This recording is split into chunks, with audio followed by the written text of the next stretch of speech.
Chapter 545. This sudden sneak attack came without any warning, and during this process the masked man was obviously not an ordinary person. His attacks were fierce and decisive, but since he failed to hit his target, he did not continue to fight.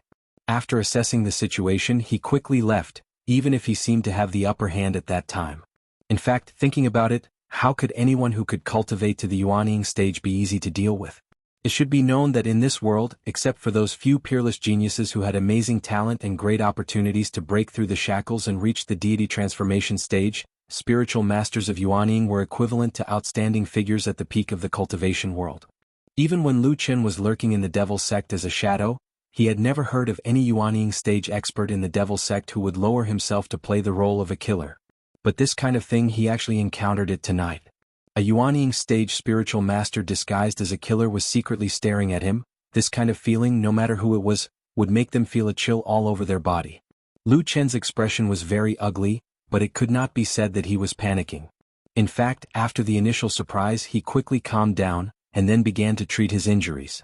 Atsu had already run to his side, and then Oxen and White Lotus also came over. They saw Lu Qin take out a jade bottle and swallow a panacea, then meditate on the spot for a while. Gradually, a trace of redness appeared on his face, and he opened his eyes again. Although there was still a trace of exhaustion on his face, his spirit was already a lot better. Bai Lian frowned and glanced at the jade bottle beside his hand. After a while, she let out a humph. Lu Qin looked at her, smiled and said, "Someone gave it to me." White Lotus turned her head away and said, "It's still good to have a spiritual master. Good things are inexhaustible, and even the rarest things will be sent to me." Some people who saw this kind of thing might be envious, but for White Lotus, it was probably mixed with a kind of complicated feeling of having once obtained and then lost, difficult to express. Lu Qin didn't say anything more about this. He just calmly put away his things, got up and left. Until now, Lu Qin still did not know the identity of the masked man who suddenly appeared and launched a sneak attack, including the words that the masked man said that the only basis was the sect leader's token. He was also puzzled. In that intense but short battle, his reaction could not be said to be slow, and his judgment could not be said to be inaccurate, but at the same time he could not accurately determine which sect the masked man's Dao skills and supernatural powers belonged to in that instant. Perhaps the masked man was actually hiding on purpose, and only used his extremely high cultivation to launch a strong attack. From leaving the Immortal City all the way to the Western continent until now, during this long journey, although Lu Qin had a hard time, he almost did not encounter any trouble, and this was the only time that he was really in danger. Who was that masked man? What was his purpose? For the rest of the journey, Lu Qin and White Lotus changed their original plan, and used a more secretive and faster method to speed up their journey. Of course, the intention was to avoid that mysterious masked man. However, the strange thing was that the masked man with extremely high cultivation actually appeared only once, and in the days after that, he did not appear again. Lu Qin, who did not dare to let his guard down, was cautious along the way, but finally he brought White Lotus, Oxen and Black Dog back to the Immortal City without any danger. When the familiar figure of the most prosperous and greatest city without city walls in the world came into their sight from afar, whether it was Lu Qin, White Lotus, or Oxen, Black Dog, all of them subconsciously breathed a sigh of relief. This journey was indeed very long, and it made them tired, but soon their eyes drifted to the sky. Lu Qin frowned, while White Lotus, Oxen and Atsu, who were beside him, had a look of surprise in their eyes. The sky that enveloped the Immortal City had once again turned blood red on this day. Looking up from the ground to the sky, one could clearly see the expanse of dark red clouds that were like waves of a sea of blood as they ceaselessly roiled and rolled, causing one to shudder with fear. Most importantly, in this part of the sky, the blood-red light had long passed the midline, and had now occupied about 70% of the sky. Only less than 1/3 of the clear sky was left, and it looked so narrow. Under the encirclement of the sea of blood, no one knew how long it would last. That scene even gave others the misconception that at a certain moment, or perhaps in the next moment, this bloody glow that surged like a tide would break through the boundaries of the world, break through everything, drown the entire sky, and transform the entire world into a world of blood red. Such a scene would not make people feel happy. To be exact, most people would feel very depressed when they saw it. Even though nothing strange had happened under the blood-red sky since the appearance of the blood-red light, there would naturally be many smart people who reacted to the abnormality. The elites of the cultivation world were gathered in the Immortal City, so naturally, there would be many smart people who reacted to this. When Lu Qin and his group walked towards the Immortal City, they began to see people walking in the same direction as them. Some were walking alone, some were in groups of 2s and 3s, and it seemed like they were all carrying their luggage and leaving this place. Further away, on the roads leading to other directions in the Immortal City, they could see many people leaving as well, and the number of people seemed to be quite large. It was a very strange feeling. Under the blood-red sky, there were so many people leaving in a hurry. However, Lu Qin and his group continued to walk towards the Immortal City. With every step they took, they felt that the blood-red clouds above their heads seemed to be thicker. But fortunately, after entering the Immortal City, this feeling weakened quite a bit because along the way they saw that there were still a lot of people in the city, and in the true Immortal Alliance on Sky Dragon Mountain, it was clear that most of the people were still very calm, as if they did not take the strange phenomenon in the sky seriously. When they saw that Lu Qin and his group had returned, the people from Fiyunji even laughed and looked happy, as if nothing had changed and everything was the same as before. Then Lu Qin was summoned to Kunlun Hall, and only oxen accompanied him. The black dog also followed, but Lu Qin knew that Supreme Lord Tianlan did not like this dog very much, so he asked it to wait outside the hall. As for White Lotus, it seemed like she did not want to see the bald man, so she left early. In contrast, Oxen appeared to be much more relaxed. He walked slowly into the Kunlun Hall, looking around curiously. When Supreme Lord Tianlan, who was sitting on the lotus throne, saw Lu Qin and Oxen walk in, he was obviously startled, and then he floated over to them. He first reached out to touch Oxen's head, and then with a hint of surprise he said to Lu Qin, "Why did you bring it here?" Lu Qin was just about to say something when Perfected Lord Tianlan suddenly laughed to himself and sighed. "Apart from you, no one can force you to do anything. Forget it, it's fine if they come." He laughed, and there seemed to be some rare gratification in his eyes. It seemed that Oxen's sudden visit this time actually warmed his heart a little. Then he turned to Lu Qin and said with a smile, "How was it? Did it go smoothly this time?" "Not smoothly," Lu Qin replied. Chapter 546. It could be seen that Perfected Lord Tianlan was a little stunned by Lu Qin's straightforward and a little crude answer. However, he was not an ordinary person after all. After being stunned for a while, he smiled and said, "You must have encountered something extraordinary for you to say that. Tell me about it." At this point he paused for a moment as if he had thought of something. He smiled and said, "But before we chat, have you told me what you should do?" Lu Qin nodded and searched his chest. He took out a satin bag and handed it to Perfected Lord Tianlan. Perfected Lord Tianlan took it and opened the bag. A golden light shot out from the satin bag and a small golden seal landed in his hand. It was the Kunlun seal from before. Perfected Lord Tianlan held the golden seal with 2 fingers and raised it in front of his eyes. He scrutinized it for a moment. For a moment, Lu Qin noticed that the golden light on the Kunlun seal seemed to be distorted. However, it soon returned to normal as if nothing had happened. Perfected Lord Tianlan nodded as if he had confirmed something. He put the golden seal away and smiled at Lu Qin. "You did well. You didn't disappoint me." Lu Qin shrugged and said indifferently, "I've done everything you asked me to do since I was young." Perfected Lord Tianlan laughed and looked gratified. He looked at Lu Qin with satisfaction and nodded. "Well said." Oxen mooed softly and walked to a pillar at the side of the hall. Then, it lay there as if there was no one else around and yawned, looking a little sleepy. However, both Perfected Lord Tianlan and Lu Qin did not care about Oxen's actions. Oxen had been with them for a long time and its status had always been very special. "Alright, tell me, what kind of trouble did you encounter along the way that made you feel that it was a little tricky?" Perfected Lord Tianlan said. "On the way back, I encountered a person who attacked me. His cultivation was very high and he was probably a perfected one who had cultivated to the Yuanying realm." Lu Qin did not beat around the bush and directly pointed out the main point to Perfected Lord Tianlan. As expected, even though Perfected Lord Tianlan's cultivation was unfathomable, his face darkened and he became somewhat serious after hearing the news. Lu Qin recounted the sneak attack that he encountered from the beginning to the end in simple words. There was almost no superfluous words and he did not exaggerate the enemy or himself. What he said was basically the truth of that night and presented it to Perfected Lord Tianlan. After listening, Perfected Lord Tianlan did not immediately make a judgment. Instead, he pondered for a while and walked a few rounds in the hall with his hands behind his back.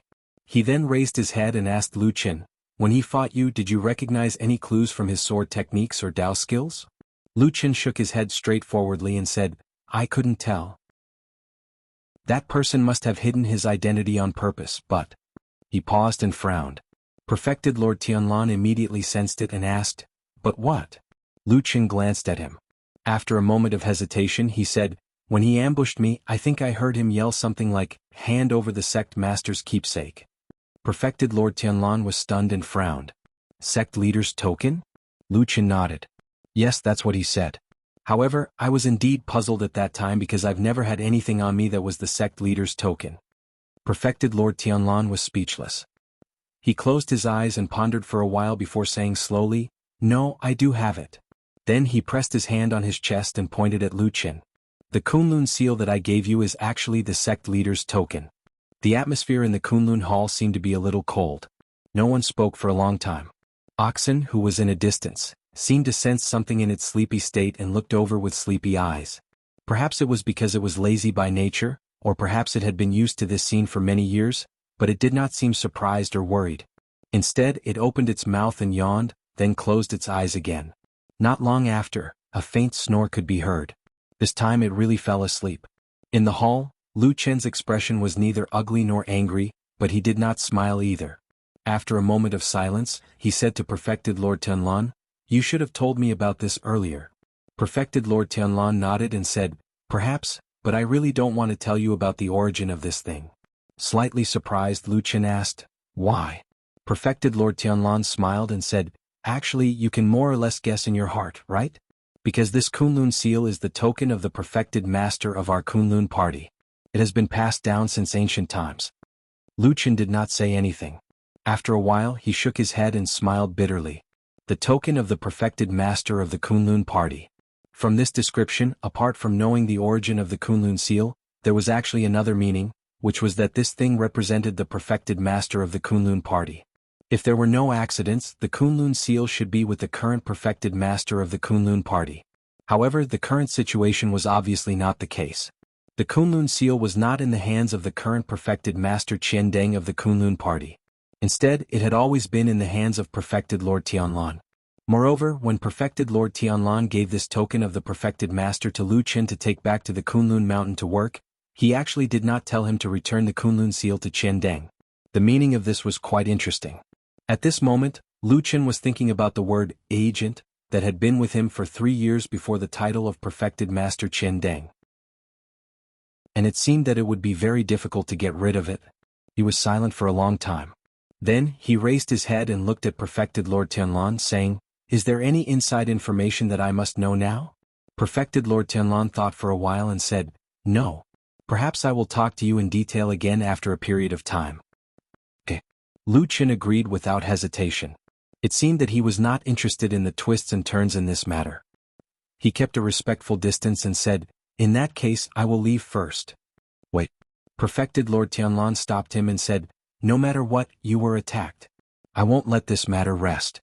I'll investigate further." Lu Qin glanced at him and seemed to be a little hesitant. Finally he said, "Do you think it was Qian Deng?" "I think it was most likely him." Perfected Lord Tianlan said straightforwardly, "There are some secrets hidden in the Kunlun seal. For many years only a few people in the Kunlun party know about it. Therefore it is not very famous in the sect. In fact, there are only a few people who have ulterior motives about it and know something about it."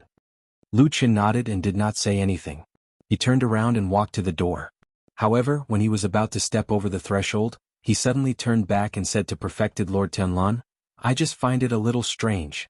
Since he is so suspicious of this matter, why did he shout, 'Sect leader's token,' when he attacked me?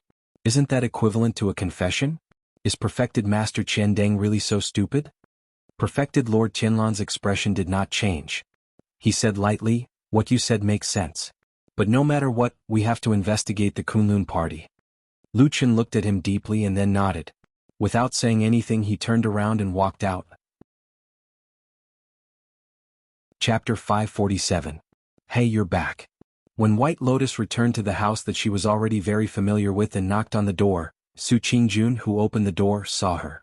After the initial surprise, she showed a happy expression and said with some surprise. White Lotus smiled. The breeze blew, and her smile was like a wildflower blooming in early spring, looking delicate and charming. There was no wind and rain or fatigue, only beauty. As Su Qingjun walked into the room, she saw that the furnishings in the room were the same as before. Even the bed added at the back hadn't been removed, causing the room to still have two beds that stood out from the rest. White Lotus stared at the bed for a moment, then shrugged. She turned to Su Qingjun and said with a smile, "I didn't really want to come, but after walking around this Sky Dragon Mountain, I found that besides Sister Su's place, I can't seem to find a place to stay." "Nonsense." Su Qingjun scolded with a smile and reached out to touch White Lotus's hair. There was a bit of pity on her face. Although White Lotus's identity was extraordinary, and her appearance was also beautiful, but at this time she looked like a girl who had just begun to grow up. She was really young. In Su Qingjun's eyes she was more like a younger sister. "On this mountain, as long as you are willing, you can find a place to live. You can probably find a house that is twice the size of this place," Su Qingjun said with a smile. White Lotus shook her head and walked to the bed that she used to sleep on. She casually kicked off the shoes on her feet, then stretched a little exaggeratedly. She unscrupulously rolled on the bed and took a few deep breaths. Then she said with a slight sigh, "The smell of this bed hasn't changed at all." Su Qingjun came over and sat by the bed. She smiled and said, "I haven't moved much. At most, I just casually clean it daily." White Lotus sighed and said, "In any case, no matter how I think about it, you are the only place I want to come to. Only here can I have a good night's sleep. Sister Su, I know that my injuries have healed and my temper wasn't very good before. I don't know if I've offended you in any way. Please don't chase me away, okay?" Su Qingjun thought for a moment and said, "Speaking of this, it seems like you really did scold me a few times in the past, right?" White Lotus was startled and immediately shook her head. No, no, no. How could there be such a thing?" Su Qingjun smiled and looked at White Lotus with a gentler gaze. "I'm just joking. We didn't know each other before, but things are different now. You can stay here for as long as you want. It doesn't matter. I'm also quite happy to have a smart little sister to talk to." White Lotus giggled. She grabbed a pillow on the bed and hugged it in her arms. Then, without caring about her image, she rolled on the bed twice like a little pig. Su Qingjun couldn't help but burst into laughter. She reached out to grab her and said while laughing, "Why are you making such a strange appearance? If someone sees you, won't they laugh to death?" White Lotus didn't care. Perhaps she suddenly temporarily put down the heavy burden in her heart. For a moment she was a little indulgent. She laughed and played around, filling the room with soft laughter. After a while she stopped, but she and Su Qingjun's hair and clothes were already a little messy. It was also the first time that Su Qingjun saw this abrupt and childish side of White Lotus. She smiled and glared at her. Then she stood up and turned around to tidy up her clothes and hair. White Lotus was still lying on the bed. She looked at Su Qingjun's back and suddenly said, "Sister Su, why don't you ask me where I've been these days and what I've been doing?" Su Qingjun didn't look back. It seemed that she didn't care about it. She said, "If you want to say it, you can say it to me. If you don't want to say it, it doesn't matter." White Lotus thought for a while. There seemed to be a strange light flashing in her eyes. Looking at Su Qingjun's back, she paused and said, "I want to say it to you." "Well, where have you been these days?" Su Qingjun patted her sleeves and straightened her skirt. Her tone was very calm.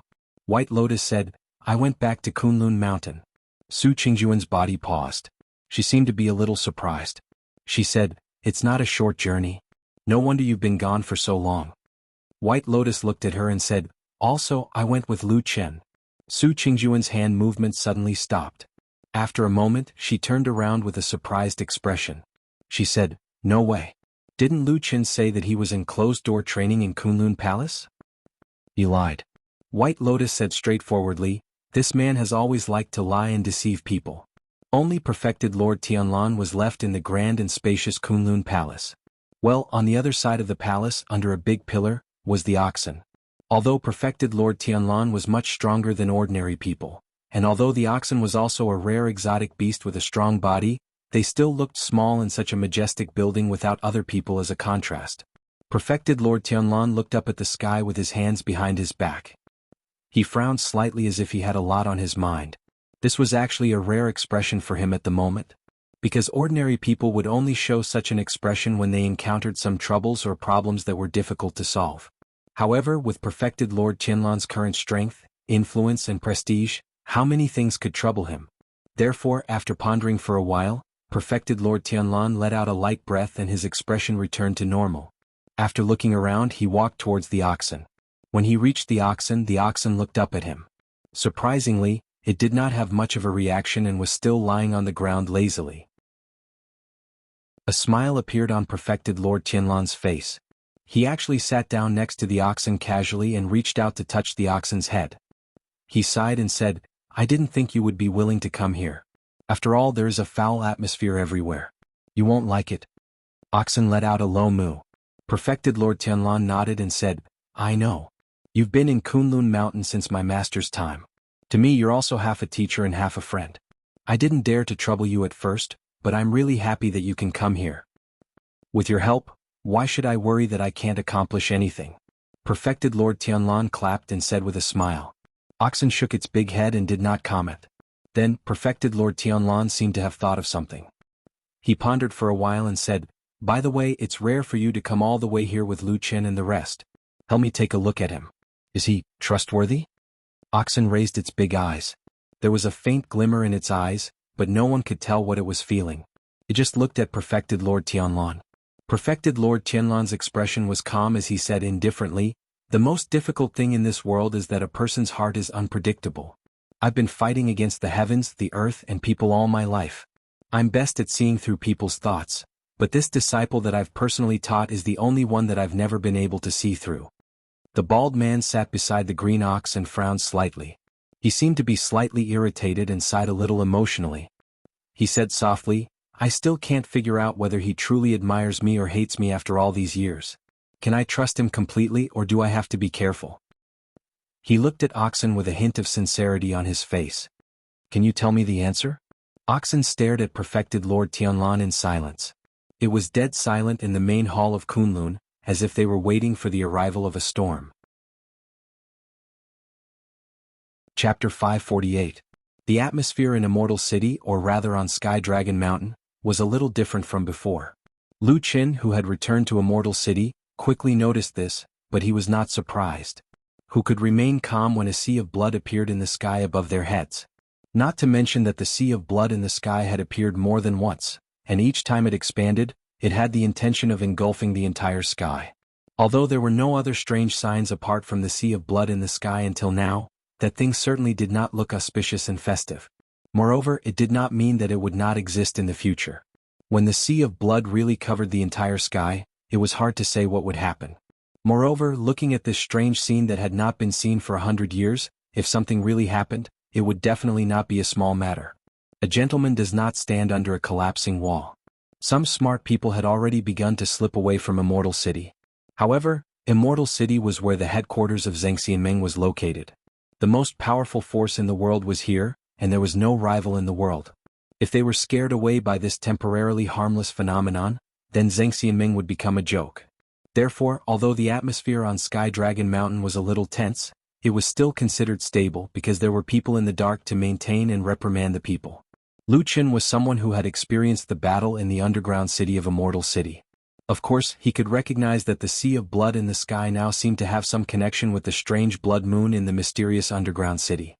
However, regardless of what happened before or after, although there were not many people who had been to the underground city, it was not a small number either. Especially the two main halls of Fuyunji and Starry Hall, there were many people who went down. Lu Qin did not believe that other than himself, no one could see the relationship between the two.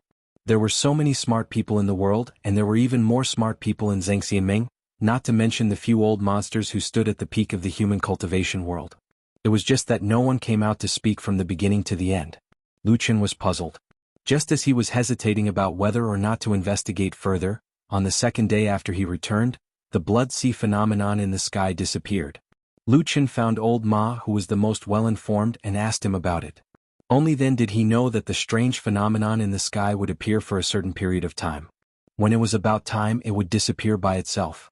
After a while, it would suddenly appear again without warning. Every time it appeared, the sea of blood in the sky would expand a little, which made people feel uneasy. No matter what, the disappearance of the blood sea anomaly finally allowed the world to return to being clear again. The sky was clear and bright and the world was clear, making people feel much more comfortable. If one were to say that the first appearance of the blood sea anomaly had caused them to panic, then the fact that there were no harmful consequences after a few consecutive occurrences had gradually calmed them down. Even if they were a little worried about the future, at least they were still calm at the moment. After thinking for a while, Lu Qin finally did not go to find Supreme Lord Tianlan. Although his intuition told him that this matter had something to do with the damn bald man, he also wanted to find the damn bald man, and then directly pointed to the sky and asked him, "Do you know what's going on?" However, this was the way of the world. If you wanted to stay away from something, it would often find you.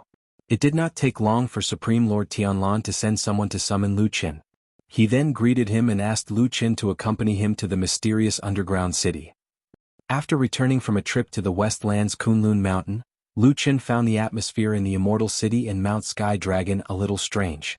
However, after following Supreme Lord Tianlan for a period of time and returning to the huge cave where the underground city was located, Lu Qin felt that time seemed to have stopped here. Nothing seemed to have changed and it was still the same as the scene in his memory.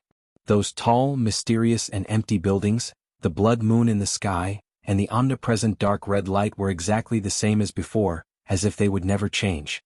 Supreme Lord Tianlan led Lu Qin and walked slowly in this empty city, his expression neither happy nor sad. Lu Qin did not understand why this person brought him here, and it was not appropriate for him to ask. He could only follow behind Supreme Lord Tianlan, but his eyes kept scanning the surroundings. Unknowingly they walked to the center of the city and saw the strange huge statue. Supreme Lord Tianlan raised his head to look at it, and then casually sat on the ground, reaching out to summon Lu Qin to come over. Lu Qin walked to the front of Supreme Lord Tianlan and sat down. He raised his head to look up and saw the strange blood moon floating in the sky. It seemed real and illusory, emitting a blood-red light that reflected their figures in red. Supreme Lord Tianlan looked at him for a while and then said, "I called you here because I have something important to tell you." Lu Qin nodded, guessing that his master probably had some big secret to tell him, which was why he chose this place. Perhaps it was also related to this blood moon? He lowered his voice and said softly, "Okay." Supreme Lord Tianlan said lightly, "I plan to dismantle the Immortal Alliance." To be honest, it had been a long time since Lu Qin was shocked. Perhaps he would be surprised at times, but most of the time he could handle things calmly. Even if he encountered a life-and-death crisis, the steady temperament that he had honed long ago would allow him to maintain a kind of calm. However, perfected Lord Tianlan's words truly gave him a huge shock. Immortal Alliance of course meant Zhengxianmeng. Although it was missing a word, it was just a rough name. The meaning in Supreme Lord Tianlan's words could not be clearer. Moreover, he said it with great certainty and no hesitation. Clearly he had made up his mind. Of course, Lu Qin was incomparably shocked not because of this sentence. There were countless people in the world who wanted to destroy the true Immortal Alliance. There were countless people who cursed them every day, but Lu Qin was too lazy to even look at them. But it was different now because the person who spoke was Supreme Lord Tianlan. He was one of the few people in the world who could really do this. Although he himself was a deity transformation perfected cultivator of Zhengxianmeng, and it could even be said that he was the biggest beneficiary of Zhengxianmeng's system. Lu Qin stared at Supreme Lord Tianlan in astonishment and was speechless for a long time. After saying that, Supreme Lord Tianlan looked at him with interest. Seeing Lu Qin's shocked expression, he seemed to be in a good mood all of a sudden. He said with a smile, "How is it? Did I scare you?" Lu Qin took a deep breath and said, "Are you crazy?" Supreme Lord Tianlan said, "No." Lu Qin gritted his teeth and said, "Then are you serious?" Supreme Lord Tianlan said, "Of course." What? Lu Qin could not help but feel puzzled as he stared at perfected Lord Sky below. Why exactly? The true Immortal Alliance is clearly beneficial to you. It's clearly because of it that you'll be able to dominate the world and your reputation will grow by the day. You might even be able to become the number one in the world. Supreme Lord Tianlan touched his bald head and thought for a while. He said, "Maybe I feel that this stupid thing has changed." Lu Qin's expression changed slightly. He said, "What do you mean?" Supreme Lord Tianlan smiled, but there seemed to be some melancholy in his expression. He said, "This Zhengxianmeng seems to be more and more like the devil cult in its heyday." Lu Qin was stunned and speechless for a while. Chapter 549. Of course, Zhengxianmeng was not from the devil cult.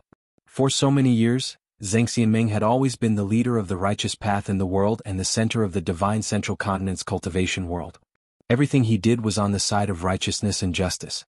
Even if there were the occasional blemishes or scum, they were few and far between. Putting everything else aside, just looking at the respect that the people of the world had for the true Immortal Alliance over the years was enough. On the other hand, the devil cult had been a devil who did all kinds of evil things in the eyes of the people for thousands of years. There was a world of difference between the two. However, today, Lu Qin heard such a sentence from Perfected Lord Tianlan. Given Perfected Lord Tianlan's status, such words would immediately cause a commotion. Even if it wasn't a heavy blow to the true Immortal Alliance's position as the ruler of the world, it would at least weaken it. As for Perfected Lord Tianlan's own prestige, it would be a great hindrance. Perhaps this was also the reason why he said this to Lu Qin in private? Lu Qin had regained his composure by this time, but he still frowned and said to Perfected Lord Tianlan, "Why did you suddenly say such a thing? Are you too free?" Logically speaking, a disciple shouldn't speak to his master in such a manner, let alone someone like Perfected Lord Tianlan. However, Lu Qin was clearly different and had a special status in Perfected Lord Tianlan's heart. He didn't get angry after hearing Lu Qin's words. Instead, he smiled faintly and said, "You're still too young. You don't have a broad enough perspective and you don't see enough things. Nowadays, Zheng Xianming looks like he is unrivaled in the world and respected by the people in the secular world. It is a scene of prosperity for generations to come. But is this really a good situation?" Lu Qin was silent for a moment and said, "I naturally know some of the dirty things that the Immortal Alliance does in private, but this kind of thing is inevitable. Gold has no feet and no man is perfect. How can he really stand this? But no matter what, Zheng Xianming ruling the world is still much better than the devil cult, right?" Perfected Lord Tianlan shook his head with an indifferent expression. However, there seemed to be a hint of melancholy in the depths of his eyes. "You don't understand. It's just that it looks fine now. With power in hand and no external enemies restricting them, all the factions and cultivators in the Celestial Alliance changed." A sliver of mockery appeared on his face. He said, "You've rarely been to the Celestial Dragon Mountain in the past decade or so, so there are some things that you might not know. However, I've seen everything from beginning to end. From the beginning of the devil cult's decline, there were some people who had ulterior motives, but it was not obvious at that time. After the battle in the desolate valley, after we inflicted heavy losses on the devil cult and the general situation was settled, some people became arrogant and domineering. Their thoughts had long shifted to other things. Those who wanted money and those who wanted to fight for power were the only ones left. Only Fuyunji was still fighting with the devil cult. There were even many people behind them who wanted us to suffer together. Until a few days ago, when the last batch of people of the devil cult was finally wiped out, the people in the Immortal Alliance no longer had any scruples and began to do all kinds of things. I believe you have heard of those evil things?" Lu Qin fell silent. After a while he said, "I have heard of those things. Although some of them are not pleasant to hear, but in the end, it is nothing more than scheming and fighting for power." He looked up at Perfected Lord Tianlan with a trace of puzzlement in his eyes. He said, "I thought that you are already used to these things and should not care at all?" Yes, what Lu Qin found strange was this. Bullying the good, right? No, fighting and infighting, right? No, suppressing the younger generation to form a clique, right? No. These were all wrong, but it was all said on the surface. For thousands of years, who did not do this? That was human nature. There were only so many good things in power. If you did not fight for them, others would naturally come to fight for them. What's more, if there were no benefits, who would come here to work? Even Lu Qin felt that this logic was perfectly justified. Even if he encountered injustice and couldn't stand it, he would step in if he had the ability to do so. If he couldn't, he would just watch from the sidelines. Who was Perfected Lord Tianlan? Why was his brain damaged? And if he really wanted to argue about it, Perfected Lord Tianlan himself was not clean for so many years. Fuyunji was a typical clique fighting, and he had cultivated them into the most powerful and ferocious force in the world. There was no need to talk about fighting for power. Just look at his prestige now. And there were all kinds of other things that were simply too many to count. His words today were not aimed at anyone else, but at the damned Baldy himself, right? Looking at Lu Chen's surprised eyes, Perfected Lord Tianlan seemed to know what Lu Chen was thinking at the moment. He did not look embarrassed but just chuckled and said, "You see, I was not capable in the past, so I could only use this to rise. But now it's different." Lu Chen was speechless for a moment. He could not help but look at Perfected Lord Tianlan a few more times. The damn Baldy looked normal and did not look like he had gone mad. But thinking about it, it was impossible for this person to go mad. Sometimes Lu Chen even felt that even if he went mad, this guy would probably always be high and mighty like a god. However, at this point, Lu Chen could tell that Perfected Lord Tianlan's words did not seem to be joking. After letting out a sigh, Lu Chen felt a sense of helplessness at not being able to see through the person in front of him. He said, "Forget it. Can you give me a clear answer? What do you want?" After pausing for a moment he added, "But I still feel that you're thinking too much. The Immortal Alliance is different from the Fiend cult." Perfected Lord Tianlan said indifferently, "The rise and fall of power is a cycle. There's nothing new about it. When the Fiend cult rose back then, it was also with the thought of clearing the universe and benefiting the people. But now it has still committed countless evil deeds. The chaos that Zheng Xianming is in right now is very much like when the Fiend cult first rose. In that case, instead of letting the Immortal Alliance fall and harm the people in the world in the future, I might as well." "Hey!" Lu Qin suddenly interrupted him and called out. Perfected Lord Tianlan looked up at Lu Qin. Lu Qin looked at him with a solemn expression and deep gaze. After a while he said slowly, "I want to ask you something." "Go ahead." Lu Qin took a deep breath. The blood moon in the sky shone down, making both his and Perfected Lord Tianlan's faces look dark red and hideous. He looked at Perfected Lord Tianlan's eyes, which were slightly red because of the blood moon, and said in a low voice, "From what you said just now, you seem to think that you can make a decision for all the people in the world and choose a better path for them, right?" Perfected Lord Tianlan nodded without hesitation. "Of course," he said with a sneer, "there are billions of living beings in the world and many cultivators are mediocre and short-sighted. They are like ants who do not know the height of the world and do not know the stars. The creation of the world naturally needs someone to guide it." Lu Chen's expression seemed to turn ugly as he asked in a low voice, "You're that person? Who else but me? But what you said just now, didn't you want the lives of the people in the world too? The lives that they will live." Perfected Lord Tianlan said it on behalf of Lu Chen. His tone was firm and his expression was relaxed. "The life that I choose for them is the best." Chapter 550. Amidst the blood-colored light, Lu Chen gradually walked away. Looking at the back of the young man, Perfected Lord Tianlan's expression was calm.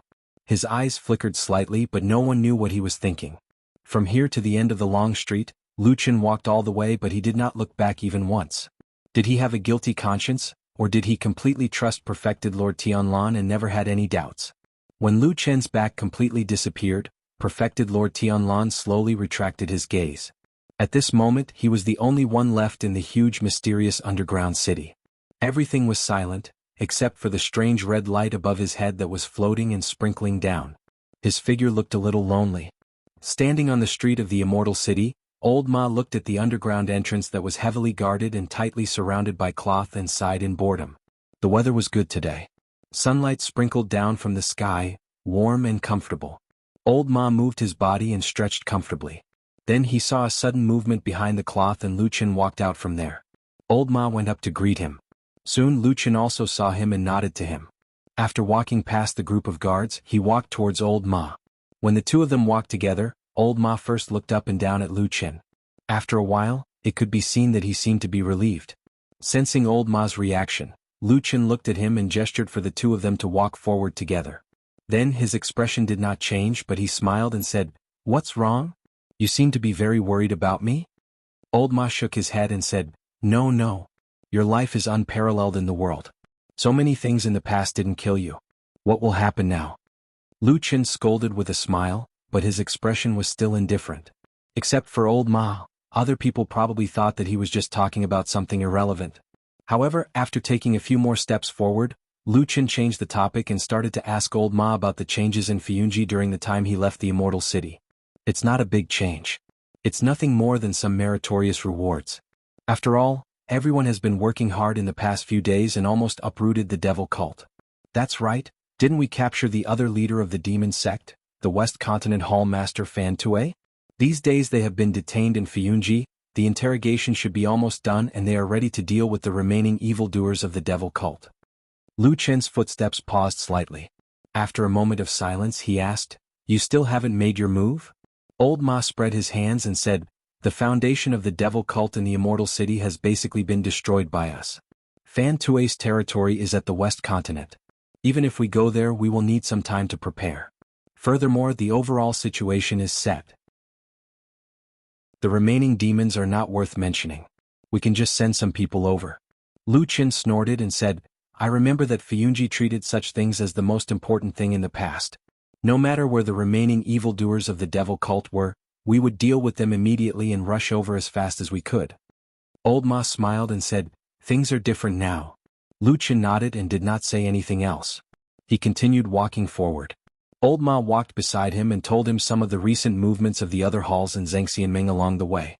It sounded very calm and was completely the same as usual. There were almost no changes. However, as he listened, Lu Chen's frown became tighter and tighter. When Old Ma was almost done and he stopped to take a breath, Lu Chen suddenly asked, "That's all?" Old Ma thought for a moment and said, "That's about it. Of course there are some other things, but they are all small matters and not important." Lu Chen looked up at the clear sky and frowned. Old Ma looked at him and said, "What's wrong? Is there something wrong?" Lu Chen said, "You also saw the blood sea vision in the sky, right?" Old Ma nodded. Lu Chen sneered and said, "This vision doesn't seem to be a good omen. Even so many ordinary practitioners in the city escaped. There are so many talents and halls on Mount Tianlong, but in the end they didn't see it?" Old Ma fell silent and did not speak for a long time. Lu Chen pondered for a while, but shook his head and smiled bitterly. "I'm afraid there are too many smart people in this world." Immortal City was the largest city in the world. It was the location of the headquarters of Zhangxianming and also the center of the cultivation world in the vast land of the Shenzhou continent. This city was unimaginably large and there were countless people living in it. In this city, there was no doubt that Zhangxianming's forces were the largest and most powerful, and Fiyunji's hall was even more outstanding.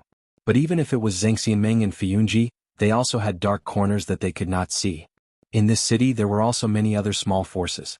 They huddled together to survive. Of course, they did not dare to fight against a behemoth like Zhangxianming. If they did that kind of brainless thing, they would be smashed to pieces. However, no matter what, it was impossible for one person to eat all the good things in the world, even if it was as strong as the Fiyunji under the rule of figures like Zhangxianming and Lord Tianlan. Therefore, there were many such small forces and they also lived well in Immortal City. Even Zhangxianming turned a blind eye to them. Far away from the White Tiger district where there were many incidents during this period of time, in a secluded tavern in the Black Tortoise district of Immortal City, at this moment, there was a young and handsome man sitting alone drinking. He was the only one in the entire tavern. It seemed that business was bleak. No one knew how it had been maintained all these years, or perhaps customers would only come at other times. This man was he. He poured and drank by himself. The speed at which he drank was neither too fast nor too slow. After a while, when he had probably drunk half a pot of wine, the curtain at the back door of the tavern was lifted by someone. It was the tavern owner, a skinny old man who walked out. The tavern assistant, who was originally standing by the counter with a strange expression and staring at He, came up to him. The tavern owner gave him a few instructions in a low voice with a faint expression. The assistant replied with an "oh," then moved a stool to the entrance of the tavern and sat down directly as if he was guarding the door. The tavern owner then walked to He's side and smiled at him. The smile seemed to be insincere and not warm. Instead, it was rather sinister. He said, "Sir, please follow me." He glanced at him. For some reason, an inexplicable struggle flashed through the depths of his eyes. However, very soon his expression calmed down again. He nodded slowly, stood up, and followed the tavern owner into the back of the tavern that was hung with curtains. In front of them was a long and narrow passage, and then they saw the tavern's kitchen. It seemed a little dirty, but the two of them did not care. The tavern owner directly walked to a cupboard where bowls and chopsticks were placed. He forcefully moved the cupboard away, and a secret door that was only half the height of a person was revealed on the wall behind the cupboard. The tavern owner pushed the door open, then turned back to look at He. He frowned and looked at him somewhat unhappily. The tavern owner shrugged and said indifferently, "The person you're looking for is waiting for you over there. Whether you want to go or not, it's up to you." He was silent for a moment. Then he lowered his head without saying a word and went through the secret door. With a bang, the secret door closed behind him. Then there was a rumbling sound. The skinny tavern owner must have pushed the cupboard back to its original position. Chapter 551. Behind the secret door was a long and narrow secret passage. There were a few candles hanging on the wall lit up, emitting a little light to illuminate the path here, but the passage was still a little dim. But looking at the candles burning quietly, there must be some kind of vent nearby. He looked at the passage in front of him and at the same time he reached behind him and gently pushed the secret door. The door was firm and unmoving, it seemed to have been locked. He didn't panic but just frowned slightly. After pondering for a moment, he began to walk forward. Walking in this dark secret passage, It formed a sharp contrast with the bustling streets of the immortal city that he had passed through before. This place seemed to be a different world from the immortal city outside. It was very quiet, making people think that it was actually in a corner of the immortal city. As he walked, he soon felt that the road under his feet began to extend downwards. But after walking for a while, the secret passage actually began to go up again, as if he had gone around a big pit. Not long after, he saw the end of the secret passage in front of him. There was also a door at the end of the road. The wooden door was solid and heavy and it was quietly closed. No one knew what was at the door. He looked at the door for a while, then walked over and opened the door, but there was no bright light shining in, and it was still dark in front of him. With the dim light of the candles in the passage behind him, he took a closer look and found that there seemed to be a wooden wall behind the door. To be exact, it seemed to be the back of another cabinet. He shook his head and no longer hesitated, he reached out and pushed hard. The cabinet let out a low sound and slowly moved away. Bright light shone down and shone on his face. He walked out and immediately found himself in a clean, beautiful, and somewhat gentle room. The dressing table was brightly lit, and a box of rouge was placed on the table. There were also 2 golden hairpins, a pearl flower, and a gemstone necklace lying lazily on the side. Inside the hibiscus tent, there was a peony quilt and a silky gown hanging at the head of the bed. It was a lady's boudoir. He was stunned for a moment. A trace of astonishment and awkwardness flashed across his face. He naturally had a reason and purpose for coming here this time. He had also thought about the twists and turns and unexpected situations that might occur. He even considered whether he would be ambushed when he stepped out. However, he never expected that he would walk into the boudoir of an unmarried woman. A strange man entered the boudoir of an unmarried girl? It sounded like a scene that could ruin a person's reputation. It should be known that the Kunlun party was a 1,000-year-old sect, and they were very strict with some old rules. Fortunately, there seemed to be no one in the house at the moment. The unknown owner should have gone out. He breathed a sigh of relief subconsciously. Just as he was considering whether he should leave immediately, he suddenly heard light footsteps coming from outside the house. Someone came to the door of the boudoir. He's face slightly sunk, a glint flashed in his eyes. He suddenly stretched out his leg and kicked backwards. The cabinet slid back to its original position, perfectly covering that secret door. His body was like a fish swimming in the water. In a flash, he silently flashed to the back of that door. Creak, the door was opened. The door opened in front of He, covering his figure. He looked through the gap and saw a graceful lady walking in with light and quick steps. Although he could not see her face, that graceful figure, fair skin, beautiful side profile, and the faint fragrance that wafted over, seemed to tell him that this lady was a rare beauty. She did not turn around to close the door. Even though if she closed the door and looked up, she would be able to see He's figure. She walked straight to the dressing table and sat down in front of the mirror. Then the mirror reflected her beautiful, flawless, charming, and affectionate face. She smiled at the mirror. At that moment, the whole room seemed to brighten up a bit. Then she picked up a golden hairpin on the table and inserted it into her hair. At the same time she said, "Hello, my surname is Song, my name is Song Wenji." He took a deep breath, then walked out from behind the door. He looked at the lady's back from behind, then nodded, bowed and said expressionlessly, "I am He. Nice to meet you, Miss Song." Old Ma. Back on Tianlong Mountain, Lu Qin and Old Ma walked through the mountain road. After seeing the figures of Fuyunji Hall and Kunlun Hall in the distance, Lu Qin suddenly called him. Old Ma looked back at him and said, "What's wrong?" Lu Qin thought for a moment and said, "Do you think there is anyone in this world who is always right? Whether it is the way they do things or what they say or what they think about anything, they are always right." Old Ma was startled, then shook his head and said, "That's impossible. How can there be such a person? If there really is such a person, I think he is not much different from a god." Lu Qin nodded and said, "Yes, there is no one in this world who does not make mistakes. The only ones who do not make mistakes are probably the gods."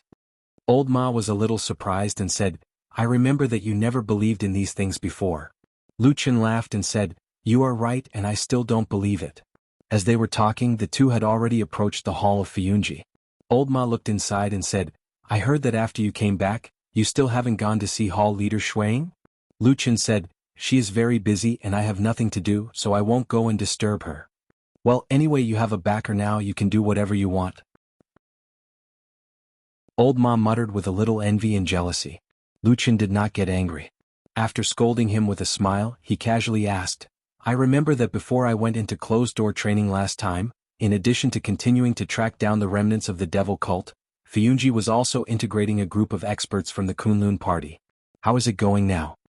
Old Ma thought for a moment and said, the progress is not bad, of course, definitely not as good as those people in Fiyunji who have been training for many years.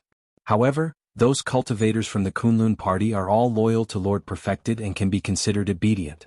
After this period of time, they should be able to be put to use. Lu Chen's footsteps paused, a trace of a complicated expression flashed across his face.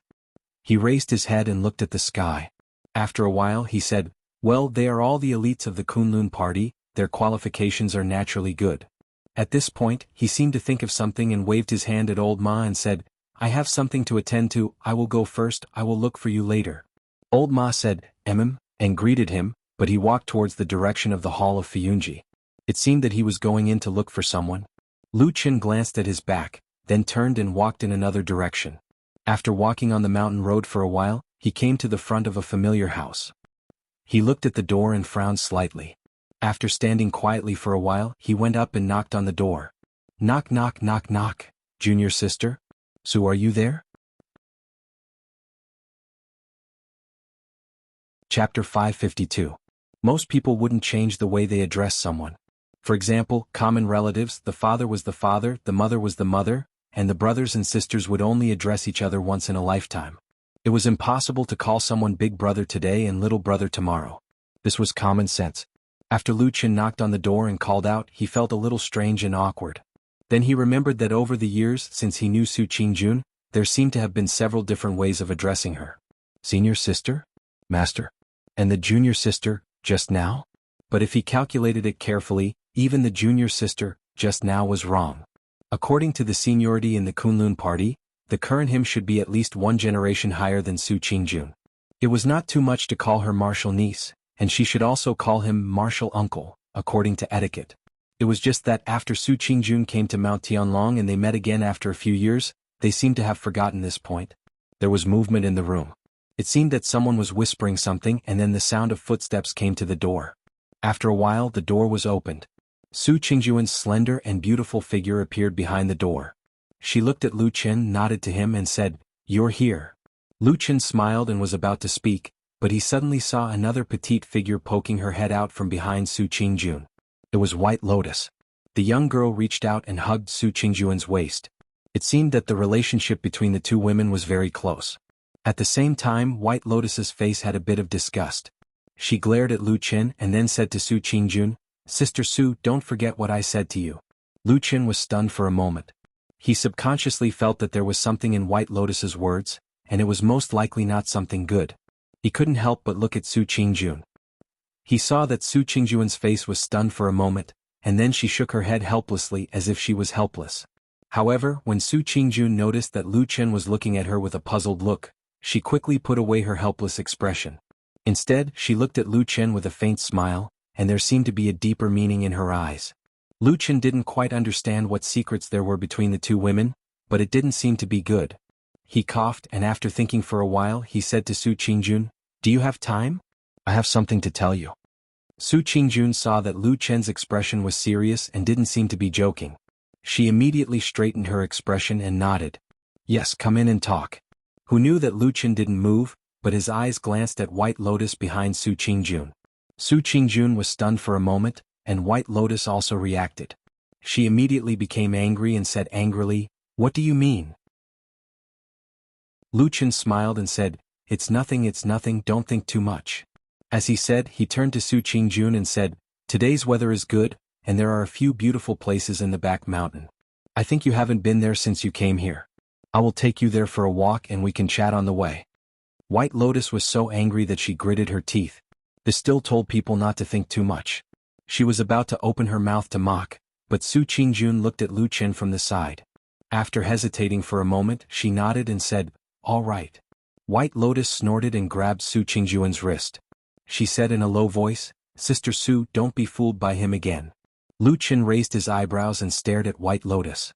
What did she mean by being fooled by him? She even added the word, "again." Su Qingjun looked at White Lotus and her expression softened. She touched her head lovingly and smiled. But she still stepped out of the room and said to Lu Chen, Let's go. Lu Qin nodded and walked side by side with her. Behind them, White Lotus looked at the back of the two. She only felt that this man and woman were actually quite compatible.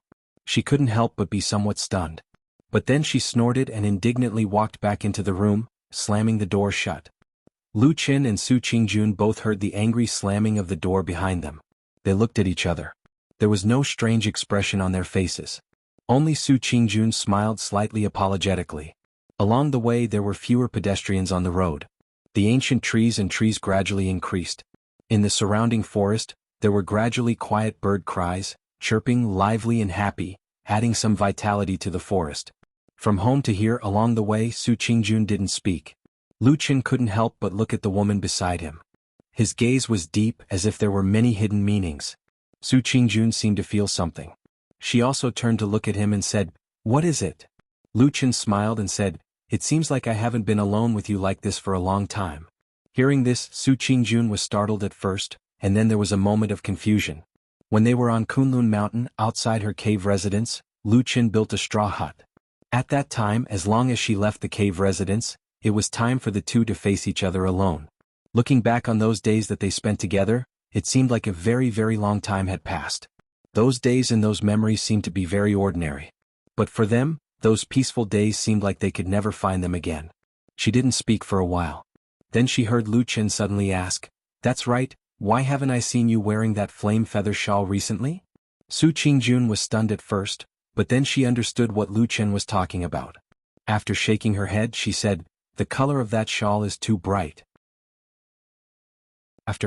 After my younger brother died, my parents were sad, so I didn't wear it anymore." The younger brother she was talking about was naturally Sumo. As for how he died, both of them knew in their hearts. This was also a knot and gap between the two of them that could not be solved until now. Lu Qin also became silent. However, he had no intention of regretting it, but he knew the price that Su Qingjun had to pay for it. He looked at Su Qingjun and said in a low voice, "It's been hard on you." Su Qingjun's expression turned indifferent. After taking a few steps forward she said, "What do you want to say to me? Say it." Lu Qin nodded and said, "A while ago we captured an important figure of the devil cult. He is the Hall Master of the Western Continent, Fan Tue." Under Fiyunji's interrogation, he revealed some of the remaining devil cult members and their arrangements in the Western Continent. These things were all told to me by Hall Master Shuang. Currently, Fiyunji is already preparing to send people over to deal with and capture him. However, because there are also many other important matters to attend to in Fiyunji recently, most of the elites have to stay in the Immortal City. We are suddenly short on manpower. Su Qingjun raised her eyebrows. She could hear the hidden meaning in Lu Qin's words. With a tinge of doubt she asked, "You want my help?" Lu Qin looked at her and said, "Actually, I don't need you to do too much. Now Fan Tue has confessed that there is an extremely well-hidden spy in our Kunlun party. After thinking about it, I still want you to make a trip over and deal with that spy." Su Qingjun frowned and said, "You want me to return to Kunlun Mountain and capture that spy from the devil cult?" Lu Qin smiled and said, "Yes. Other than you, I don't trust anyone else." As he spoke, he raised his eyes slightly with an indifferent expression. Intentionally or unintentionally, he glanced at the clear sky. Who knew when the horrifying sea of blood would appear in the sky again? Chapter 553. Nowadays in the cultivation world, Zhengxianming could be said to be the most powerful sect, and its strength was far superior to others. Even some famous sects that had been established for thousands of years were far inferior to Zhengxianming in terms of prestige. Of course, powerful sects like the Kunlun Party and the Tianluo sect had already become a part of Zhengxianming in private, or it could be said that they had obtained a part of the highest power in Zhengxianming. The most obvious thing was that among the 6 great perfected gods of Zhengxianming, 4 of them were from such famous sections. Therefore, after all was said and done, the real rich and powerful sects in the cultivation world of the vast land of the Divine Land had probably lost a little in terms of reputation. After all, no one could compare to the resounding name of the true Immortal Alliance. However, in terms of actual benefits, these large sects might not necessarily suffer a loss. In fact, in many aspects, these large sects even obtained more benefits both openly and secretly. The biggest benefit was that they had a righteous name. The cultivation world was originally a free world, which advocated strength and talent. At the same time, in the vast Divine Land, each sect often had their own territory. It was okay for the cultivation world to show off in their own territory, but when they went to other places they had to restrain themselves. However, since the emergence of Zheng Xianming, the rules of this game had changed. Because in the Immortal Allies, everyone had an imperial sword and a righteous name, and no one dared to disobey their orders. This ever-victorious treasure was called justice, which was also called heaven's justice, and also called people's hearts. For the sake of heaven's justice, evil cults like the devil cult that tortured living beings and did all kinds of evil should naturally be suppressed, and the world should be ordered to attack them together. If there was any disobedience, it was equivalent to going against the righteous path of the world. No matter where you were, you would still have nowhere to hide. Perfected Lord Tianlan was awesome, right? Awesome. Deity transformation stage perfected cultivator was a heavenly genius. He was also a man of his word on Mount Kunlun. However, once he was out of the territory of Kunlun sect, his influence would not be as strong. But now this lord's name had shaken the world, and he stood proudly above all living beings. His words and actions could actually shake the entire vast land of the Divine Land. His influence was everywhere. This was the advantage of the alliance of true immortals. This kind of invisible power was so great that today, everyone in the world was in awe and no one dared to disobey it. At least some people dared to doubt it, not to mention wanting to overthrow it. Unless he was a deranged lunatic. Sitting in the yard, Old Ma looked at Lu Qin as if he was an idiot and asked Old Ma and looked at Lu Qin.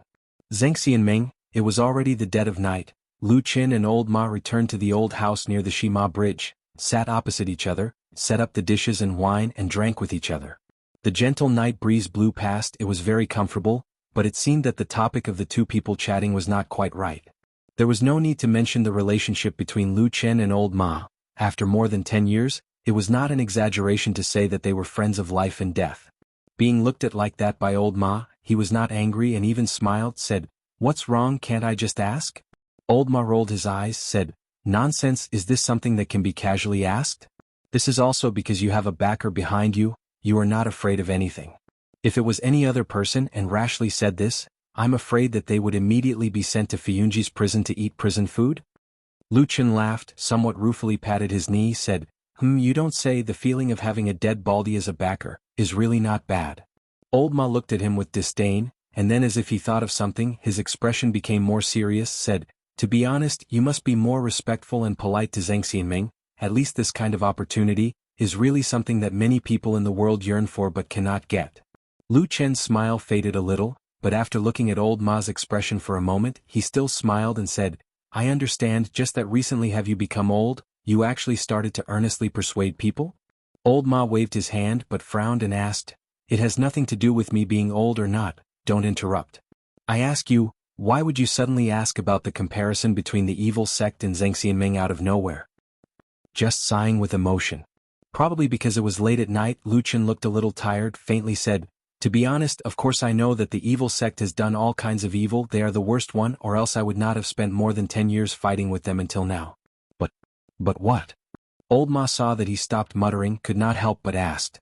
Lu Qin picked up the wine cup, took a sip, looked up at the night sky, said, "Even when the evil sect was at its strongest, it could not be compared to the current Zheng Xianming. In the past, when the evil sect was doing evil, our Zheng Xianming's good faction heroes came forward one after another, fought against them, until now we almost completely suppressed the evil sect. But if one day when Zheng Xianming is doing evil in the world, who can resist?" He looked at Old Ma, his eyes deep, said, "I just thought of this by chance, so I asked you, when that time comes, what do you think we should do?"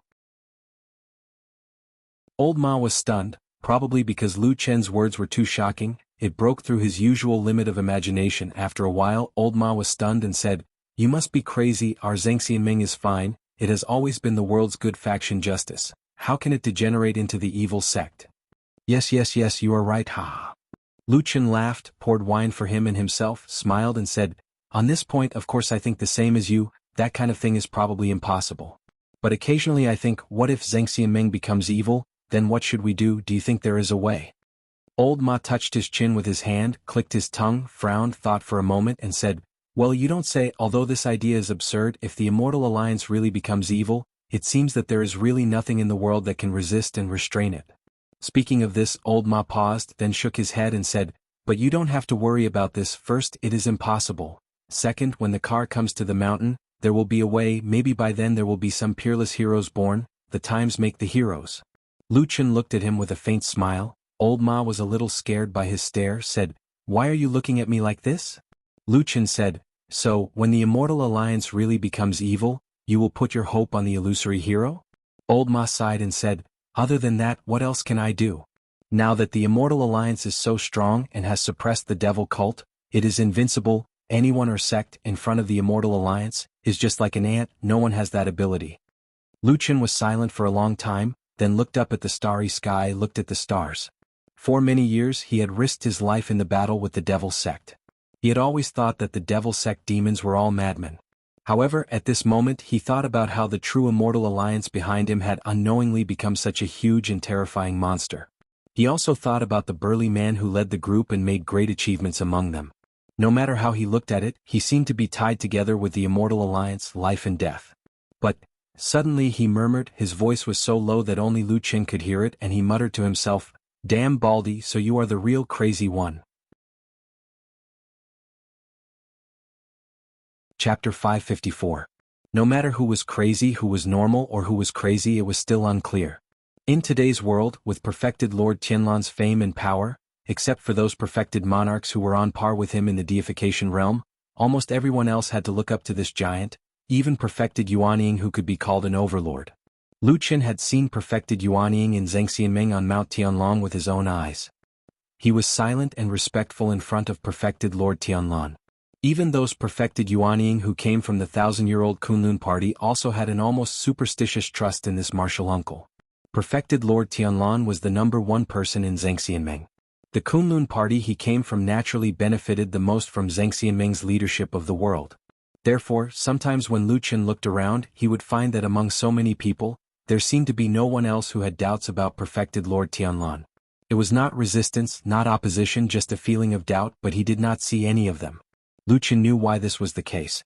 Apart from the fact that the damn Baldy was indeed talented and bold, he was almost always right. He also did things that almost no one else could do, and the most important thing was to suppress and destroy the devil cult. Although Elder Ghost had not been captured for the time being, anyone with some knowledge could see that the evil sect's foundation had basically been completely destroyed. This evil sect that had been entangled with the good faction for thousands of years had finally reached the end of its road. But just 10 or 20 years ago, the devil cult was still in a strong and prosperous situation. It was the hardest bone to chew in the world. The people of the Union of True Immortals shouted for justice, but no one was willing to face it directly. In the end, there was a long period of time when only perfected Lord Tianlan and Fiyunji that he had built single-handedly fought against the devil cult. 20 years later, the damn Baldy not only won, but also destroyed the devil cult. Looking back for so many years, perfected Lord Tianlan seemed to always prove that he was always right and never made mistakes. But, would he make a mistake? Was there really a person who never made mistakes in this world? Lu Chen walked into the Kunlun Great Hall filled with thoughts. He immediately saw the Floating Clouds Division's Hall Master, Shuiying, who had arrived earlier than him. At this moment she was talking with true Lord Tianlan in the Great Hall. Of the two people, perfected Lord Tianlan sat casually with a relaxed expression and a calm expression. He would occasionally nod slowly as if to confirm or affirm something. And now Shuiying, who was also famous throughout the world, was in charge of the Floating Clouds Agency, which caused people to tremble in fear at the mere mention of her name. However, at this moment she seemed to be as obedient as a child. Her body was only half sitting on the chair, and her body was slightly leaning forward. As Lu Chen walked into the hall, Lord Tianlan and Shuiying both turned to look at him. Lord Tianlan and Lord Tianlan. Lord after he. Lord and he after he. As for perfected Lord Tianlan, although he did not get up, he also nodded slightly at Lu Chen in acknowledgement. Lu Chen walked over. He first bowed to perfected Lord Tianlan, then smiled at Shuiying. So Hall Master Shui is here. I even went to Fiyunji to look for you, but I made a wasted trip. Shuiying smiled. I just happened to have something to report to Lord Perfected Lord, so I came here early in the morning. Is there something urgent, Junior Brother Lu? When Lu Chen heard Shuiying call him Junior Brother Lu, he could not help but feel a little funny. Actually, when Shuiying was not familiar with him, she had called him Young Master Lu. After he was officially accepted as a disciple by perfected Lord Tianlan, Shuiying wanted to call him Young Master. However, this was rejected by both Lu Chen and perfected Lord Tianlan.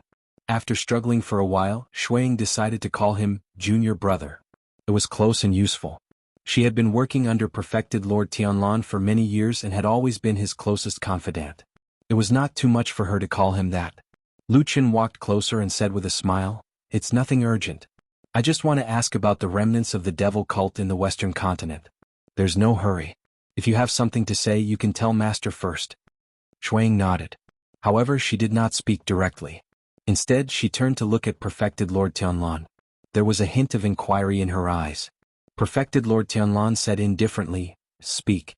Lu Qin is not an outsider. There's no harm in letting him know." Shuang nodded. Lu Qin sat down on the seat next to her. Shuang said to perfected Lord Tianlan, "Roughly estimating, the number of cultivators who left the immortal city in the past half a month has already reached 200,000. Lu Qin's expression changed slightly. He did not expect that the first sentence he heard would be this. Furthermore, this number was much more than he had expected. It seemed that there were still many smart people who sought advantages and avoided disadvantages in this world. However, perfected Lord Tianlan did not seem to care at all. He only nodded slightly. He was too lazy to even change the expression on his face. Although he did not care, there were some things that Shuang had to ask. At that moment, she asked softly but cautiously, "My lord, there are indeed many people who have left. Furthermore, according to the reports from my spies, there are still many people who are preparing to leave or are about to leave. This number has even exceeded the previous number. Do you think we should do something?" Perfected Lord Tianlan snorted and said, "What do you want to do?" Shuang hesitated for a moment and said, "Perhaps we can slightly obstruct them or persuade some people to stay. After all, the immortal city is where the headquarters of our Zhangxianmeng is located. It has always been known as the most prosperous place in the world. With so many people leaving in such a large number, it is indeed a little, not very good." Lu Qin rolled his eyes in his heart. He thought to himself, how is this not very good? With so many people fleeing the immortal city in a panic, those who did not know what was going on would feel that something extremely important or extremely dangerous was about to happen in the immortal city. That was why they left, as if they were fleeing a disaster. Of course, this kind of premonition was actually not wrong to a certain extent. After all, there were so many smart people in the world. There were more or less people who could see some clues. However, with so many people leaving, it was more or less like a slap to Zhang Xianmeng's face. After all, the immortal city was where the headquarters of Zhang Xianmeng was located. In other words, wouldn't there be so many people who felt that even the current leader of the world, Zhang Xianmeng, might not be able to deal with those strange signs? Lu Qin looked at perfected Lord Tianlan, only to see the burly bald man saying indifferently, "It's okay. It doesn't matter whether the immortal alliance is ugly or not. Moreover, those who left are just like ants. We don't have to care about their opinions." Shuang was startled for a moment. Lu Qin looked at her from the side and clearly saw a trace of shock in her eyes. It seemed that she did not quite agree with perfected Lord Tianlan's words. However, this trace of expression was really just a trace. It flashed by and disappeared in an instant. Shuang returned to her original respectful expression and said, "Yes, I understand." After that, Shuang thought for a while and said, "There's another thing. Fiyunji spies in the Black Tortoise district reported that someone recently saw Song Wenji of the Heavenly Law Hall appear on the streets there twice." Lu Chen's heart skipped a beat. Then he heard perfected Lord Tianlan sneer and said with a disdainful expression, "However, she's just that old man Tai whose nameless concubine. It's not a big deal for her to stroll around and buy things all day. Don't worry about it." "Yes."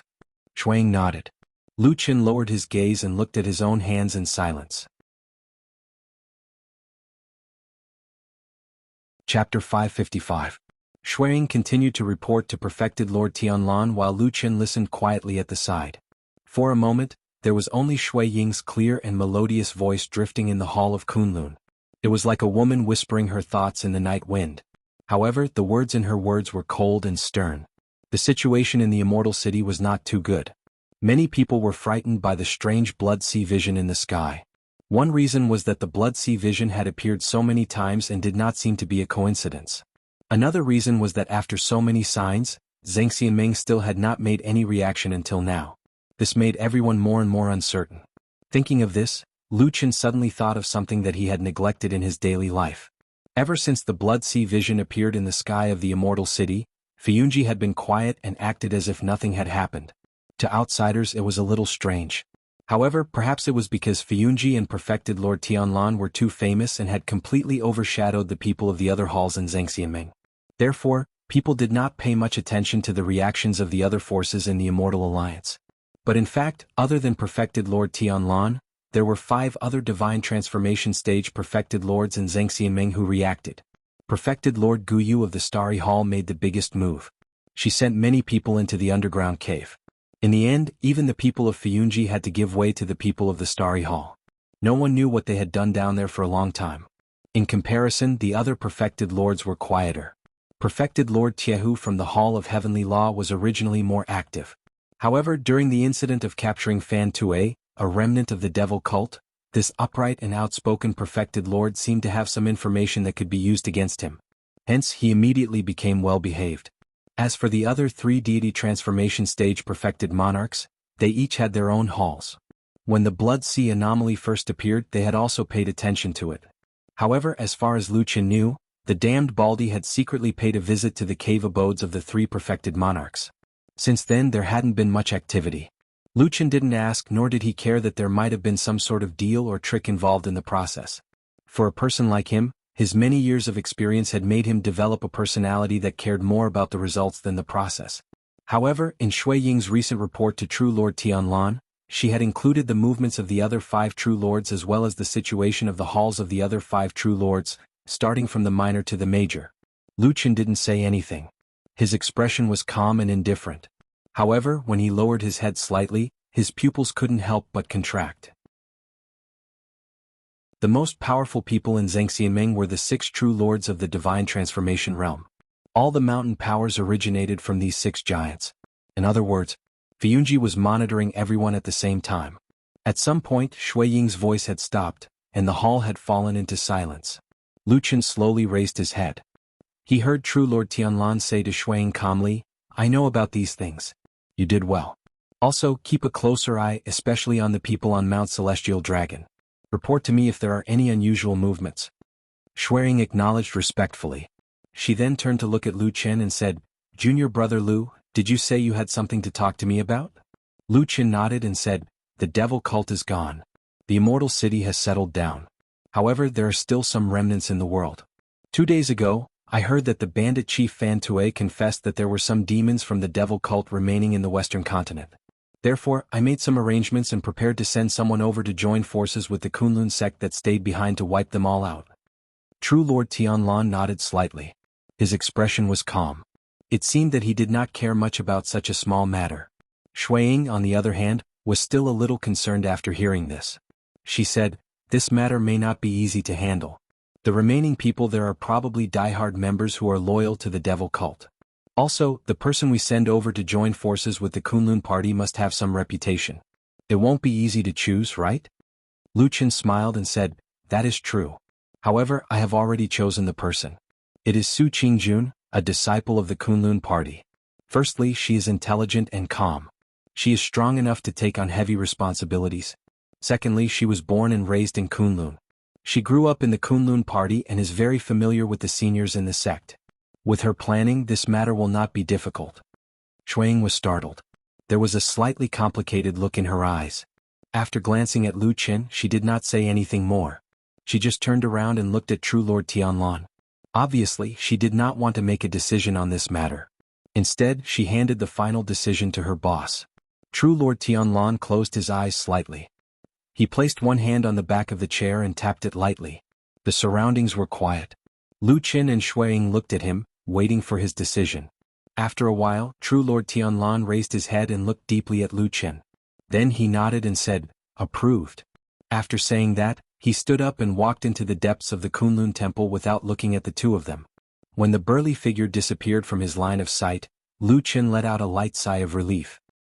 He glanced to the side from the corner of his eye and discovered that Shui Ying also had a faint expression of relief on her face. At the same time, Shui Ying also seemed to feel something. She turned to look at Lu Qin. Their gazes met. At first they were silent. After a while they suddenly smiled knowingly. There was nothing to be embarrassed about and they both sighed. They walked out of the temple side by side. Shui Ying raised her head to look at the sky and suddenly said, "That Sister Su is a lucky person." Lu Qin shook his head and said, "Not really. She has also suffered a lot. It's just that it's hard for her to talk about it." Shui Ying smiled and did not pursue the matter. She asked very directly, other than Su Qingjun, who else do you want to transfer away? Right now, the mountain, the foot of the mountain, and the immortal city are quite turbulent. People are needed everywhere. If you want too many, I can't do anything about it. Lu Chen's heart moved slightly. For a moment he could not understand the meaning behind her words. It seemed like she would allow him to transfer 1 or 2 more people. Or was it just a casual test? He suddenly thought of White Lotus. To be honest, he did not know why he would suddenly think of this young girl, but it was at this moment that he thought of her. However, after thinking for a while, he shook his head at Xueying and said, "There's no need for others. Just Su Qingjun alone is enough." Xueying made an "oh" sound and said, "That's good." She said a few words to him and told him to go to Fiyunji to go through the formalities. Then she left. Lu Chen looked at her back. Under the bright sunlight, this famous and beautiful woman seemed to exude an astonishing charm from head to toe, dazzling the eyes of those who looked at her. At that moment he seemed to have an illusion in his heart. This beautiful woman seemed to be firmly tied to the achievements of that damn baldy, true monarch Tianlan. As that damn baldy's might shook the world, Xueying seemed to have entered the most brilliant and dazzling era of her life. Other than that giant, who knew how many men in the world were willing to crawl at her feet. However, she was only willing to follow that huge figure and stand in the shadow behind him. Chapter 556. Why didn't he look for anyone else but you? White Lotus sat on the bed in the room and leaned against the wall as she said to Su Qingjun, "There are countless experts in Zhengxianming. Even in Fiyunji there are many hidden dragons and crouching tigers. Why did he have to choose you?" Su Qingjun's expression was indifferent and she didn't reply.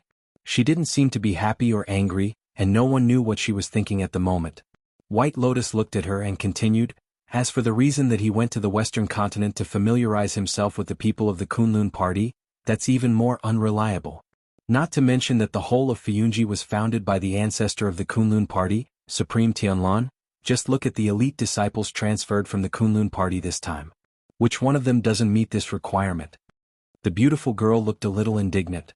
She pointed at her chest and said, "Let's not talk about others, but I should be qualified."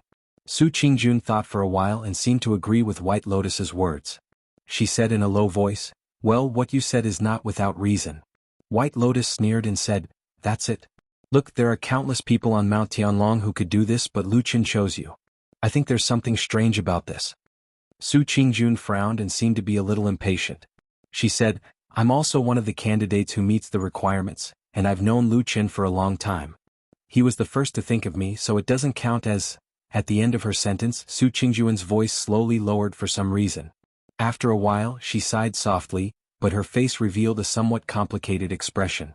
White Lotus sneered and said disapprovingly, "See, you also know in your heart that if it was a normal mission, that man most likely wouldn't have called you. After all, you have so many entanglements in the past and there's even a life in between." Su Qingjun's face was a little gloomy. Obviously, she was thinking of the past from this sentence. On the night of the full moon many years ago, Lu Chen, covered in blood, had barged into her home and killed her only brother, her parents' only son, Su Imo, in front of her and her parents. From the moment the knife fell, Su Qingjun knew that there was a gap between her and the man called Lu Chen, and it was almost impossible to fill. After that day, Lu Chen fled to the ends of the world, and Su Qingjun gradually learned more secrets. She had a complete and clear understanding of what happened that night. But all of this was useless. Even if she knew that Sumo did evil things, knew that he killed Exin for unknown reasons, even if she knew and liked the pure and beautiful girl Exin, but what was the use? All of this could not bypass that layer of bloodline. The murderer was her biological brother, the biological son of her parents. Her parents quickly aged and brooded over this matter. They would probably not forgive him even in death. And she was her parents' child. They raised her and gave her everything. No matter what, she could not betray her parents. So, the only thing she could abandon was her own feelings. After a moment of silence, Su Qingjun raised her head to look at White Lotus and suddenly asked, "White Lotus, what do you mean by saying all these to me? Do you want me to not go back to Kunlun Mountain?" White Lotus was startled. For a moment she seemed to be at a loss. She said, I didn't mean it like that. Actually, I told you just now, I just felt that Lu Chen's behavior was a little strange this time. It was not like his usual self, so I reminded you. As for whether going back is good or bad, I also can't say for sure." Su Qingjun was silent. After a while, she sighed softly and said in a low voice, Although it may be a little pretentious or ridiculous to say this, but in my heart, I feel that Lu Chen will not harm me. You. White Lotus rolled her eyes. She snorted and said, I also give up. Alright, even if what you said is right and he will not harm you, then he asked you to leave Immortal City and return to Kunlun Mountain, is it still for your own good? Don't forget that Zheng Xianming is now strong and prosperous, and Fiyunji is even more like the sun in the sky. This is a great opportunity to make a name for yourself. He suddenly asked you to leave at this time. Is there something wrong with his brain? If not, this city is in danger. Bai Lian's voice suddenly stopped. Afterwards, she furrowed her brows and slowly sat up straight. A thoughtful expression appeared on her face. Su Qingjun, on the other hand, slightly lowered her eyes. Her expression was solemn, and the light in the depths of her eyes flickered slightly. There was a bit of pain, but there was also a bit of hidden joy. Lu Qin, he was now the direct disciple of the Lord Perfected Lord. He had reached the sky in one step, but in his heart he probably still remembered the person from back then, right? And with his identity, if he could feel the thorny danger, then what kind of terrifying situation would it be? Zheng Xianming was clearly in a good situation. How could such a strange situation happen? Too many doubts rushed into the minds of the two women in the room. Just as they were in a daze, suddenly there was a knock on the door. White Lotus was shocked at first, then her face showed some dissatisfaction and contempt, and said, It's probably that person who doesn't agree with his words and actions again? Su Qingjun suddenly stood up and walked a few steps towards the door. Suddenly she was startled again.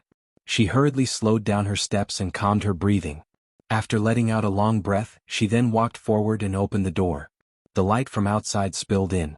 A man's figure stood by the door. Su Qingjun took a look and suddenly got a shock. She asked with slight surprise, Master, why are you here? White Lotus was originally sneering inside. Hearing that, she was also startled. She walked over to take a look. Sure enough, the person standing outside the door was not Lu Chen. Instead, it was Su Qingjuan's master, Masato Kihara. Masato Kihara's appearance compared to a few years ago, in fact, there was almost no change, including the wine gourd that he carried with him all year round. He seemed to be in good spirits. It should be that he had been living well these few years. He saw his disciple, Su Qingjun, and then he saw White Lotus behind Su Qingjun. Masato Kihara knew that his disciple had taken in White Lotus. However, no one knew that he did not agree at the beginning. It was just that he could not directly dissuade Su Qingjun. At this moment, when he saw White Lotus, there was no joy on his face. He just nodded slightly. However, he was an elder, so White Lotus honestly returned a big bow. Masato Kihara no longer paid attention to White Lotus. He pulled Su Qingjun to the door and then said to Su Qingjun seriously, I have something to tell you. What is it? You may need to go back to Kunlun Mountain. Something seems to have happened at home.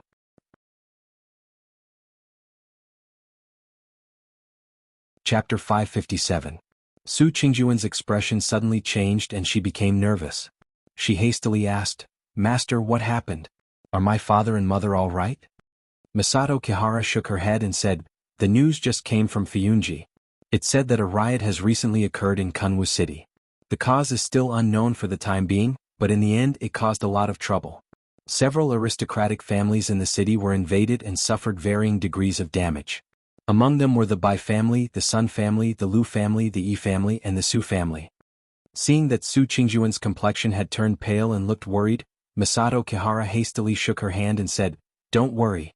They didn't say anything about casualties. They just mentioned that each family suffered losses. It's very likely that their family's property was damaged. But I know the situation at home, and I also understand that what you're most worried about right now is your parents at home, so I came to tell you. At this point, Masato Kihara paused for a moment and revealed a loving and gentle expression. If you want to go back, I'll help you ask your martial uncle Tianlan for a favor and let you go back. Su Qingjuan's heart was moved and she hastily said, There's no need, master.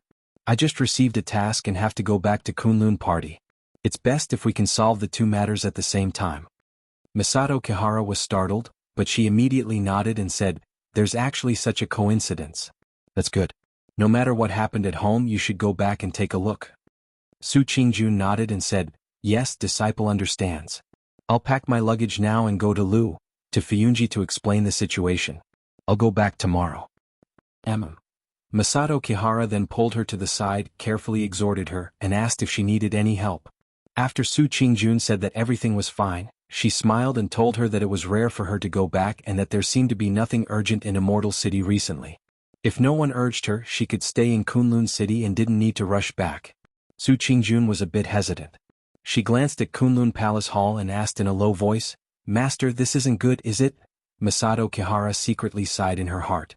She asked this question instead of directly refusing and saying that she would come back as soon as possible after finishing her business, which meant that Su Qingjun was still worried about her parents and wanted to stay in Kunwa City to accompany them for a while. She was just too embarrassed to say it before. Who said that there were no close friends in the world? His expression didn't change. He just smiled and said, "It's not a big deal. Didn't I just say that there's nothing serious here? Even if there's something, there are many people here to support it. There's still your master and martial uncle Tianlan. With these people here, do you think the sky will collapse without you?" Su Qingjun was a bit surprised and said, "Yes." Masato Kihara said again, "You can go back without worry. You don't need to worry about Zheng Xianmeng. If there's really something that needs you to come back, I'll write to you and explain it. You can come back by yourself then." Su Qingjun looked grateful and nodded.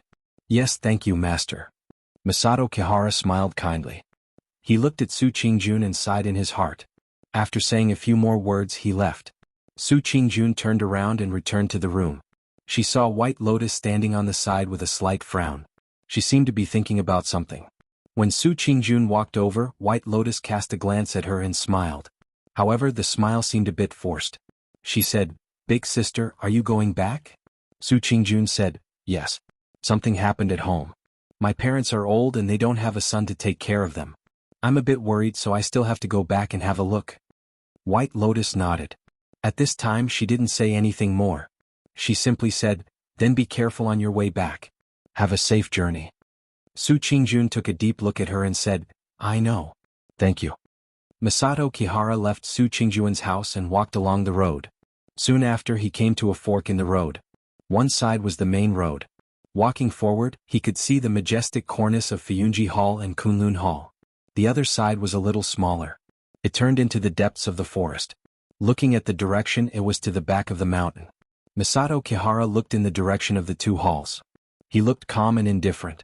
Then he waved his sleeve and picked up the bottle gourd at his waist. He found a stone on the side of the road and sat down. Then he raised his head and drank to his heart's content. When the wine entered his throat, the fragrance of the wine overflowed. He slightly narrowed his eyes and let out a satisfied sigh. At the same time, there was a flash of light in his eyes. He glanced around in front of and behind him. There was no one nearby. Masato Kihara sat for a while and drank 2 mouthfuls of wine. He was like an old and tired drunkard. Then he slowly stood up and hung the bottle gourd at his waist. He slowly strode forward and walked on the path. The path led into the distance. After entering the forest, the light was a little dim. Masato Kihara walked all the way. His pace seemed slow but was actually fast. Soon he walked near the exit on the other side of the forest.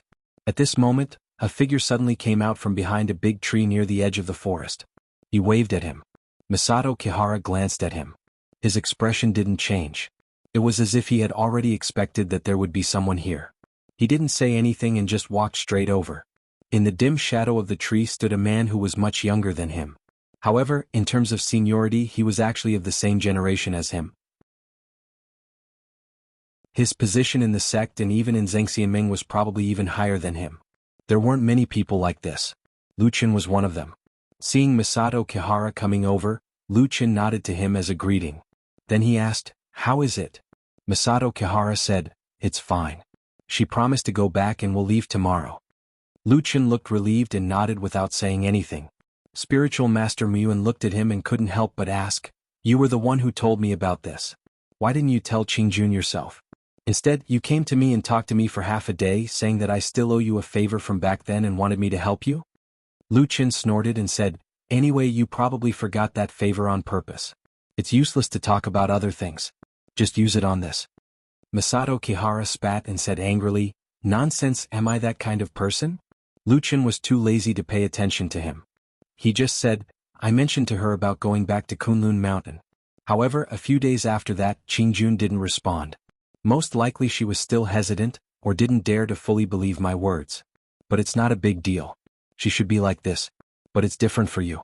Among the few people she trusts the most in this world, you should be one of them.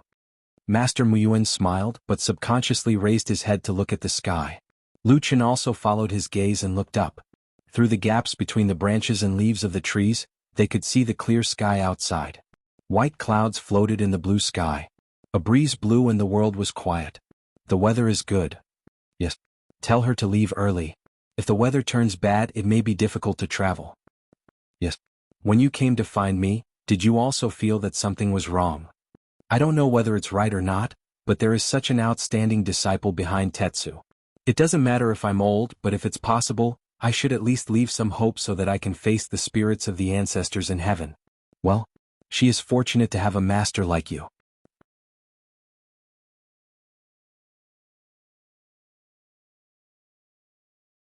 Chapter 558.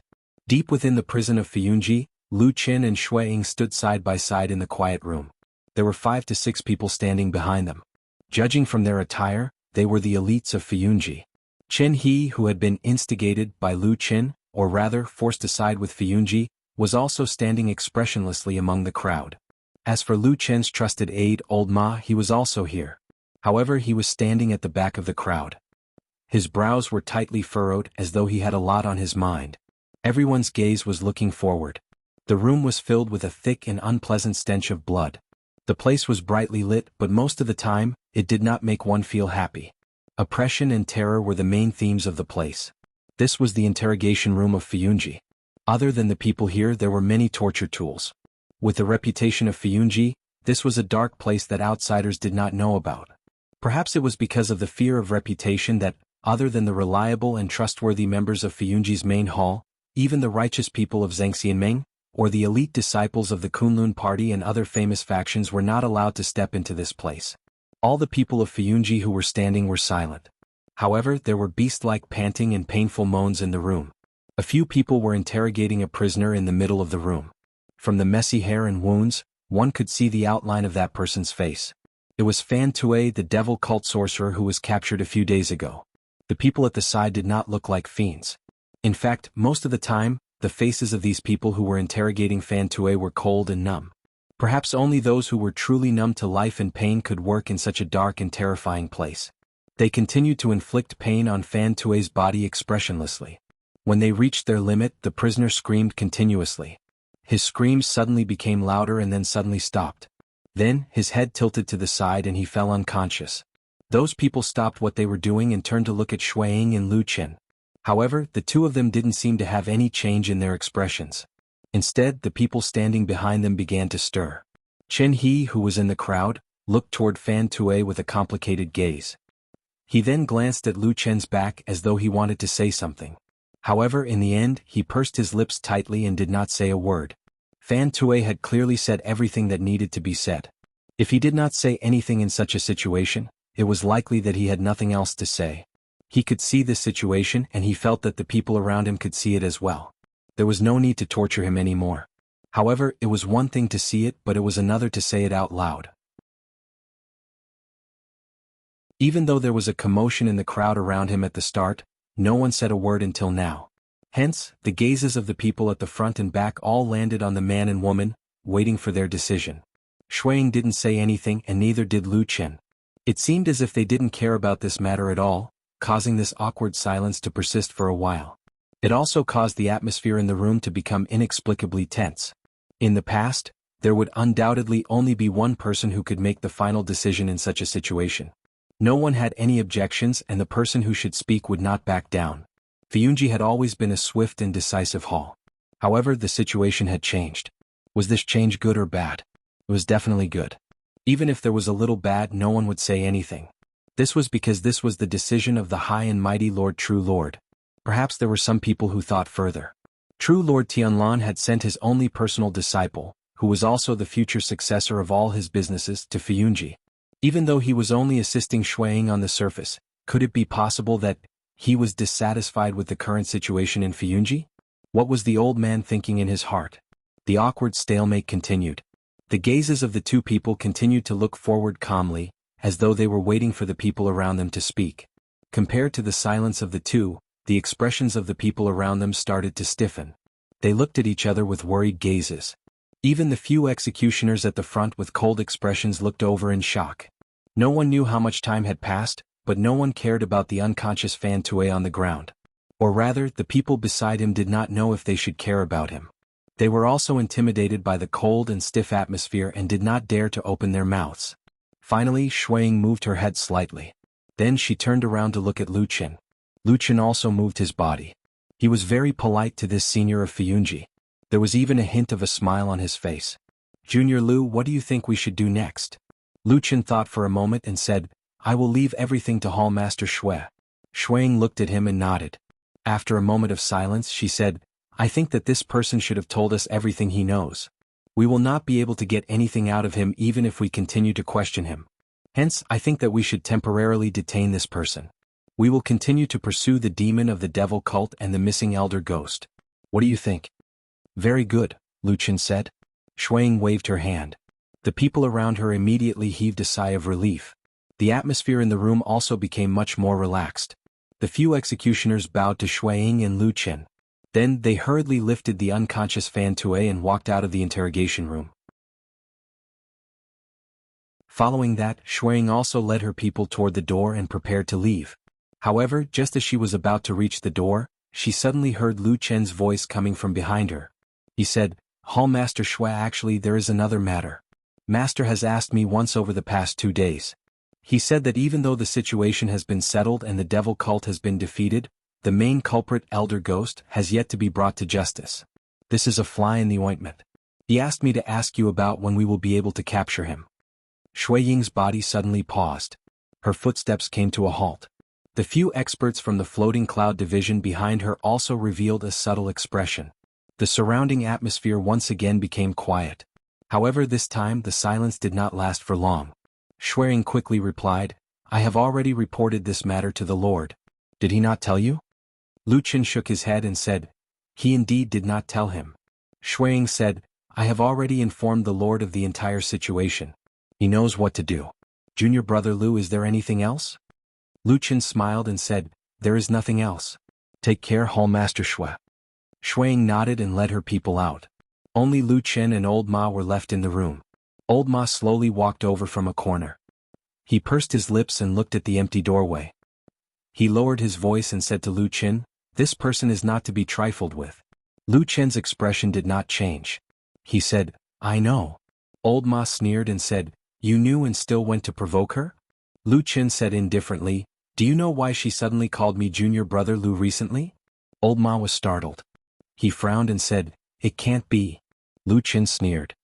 His gaze was deep as he looked in the direction of the door. After a while he said, "Let's go. This place is filled with yin qi. I don't know how many ghosts are wandering around here."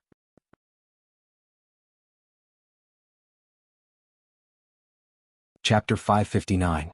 Walking out of the prison, when the sun shone on them again, Lu Qin and Old Ma both felt a warm aura, as if they had walked out of the gloomy hell and returned to the lively world. Old Ma sighed and suddenly asked in a low voice, "Do you think Senior Immortal knows about the situation in this prison?" Lu Qin glanced at him and walked forward. Old Ma followed beside him. After they were a distance away from the prison, Lu Qin said, "Why are you asking this?" Old Ma shrugged and said, "Just asking. Both of us used to work outside, risking our lives on the line. How would we know there is such a place in Fiyunji?" Lu Qin was silent for a moment and said, "I didn't know about it before. I only found out about this place after I went to Sky Dragon Mountain with that damn Baldy to take in disciples. But you are not a kind person, this kind of place will definitely exist. At most, the methods are a little more vicious." He paused as if he thought of something. After hesitating for a moment, he said, "Are you afraid that if this matter spreads out, it will ruin his reputation outside?" Old Ma said, "Although the people here are all devil cult demons, the methods are indeed too cruel. If this really spread out, it will be detrimental to Senior Immortal's reputation."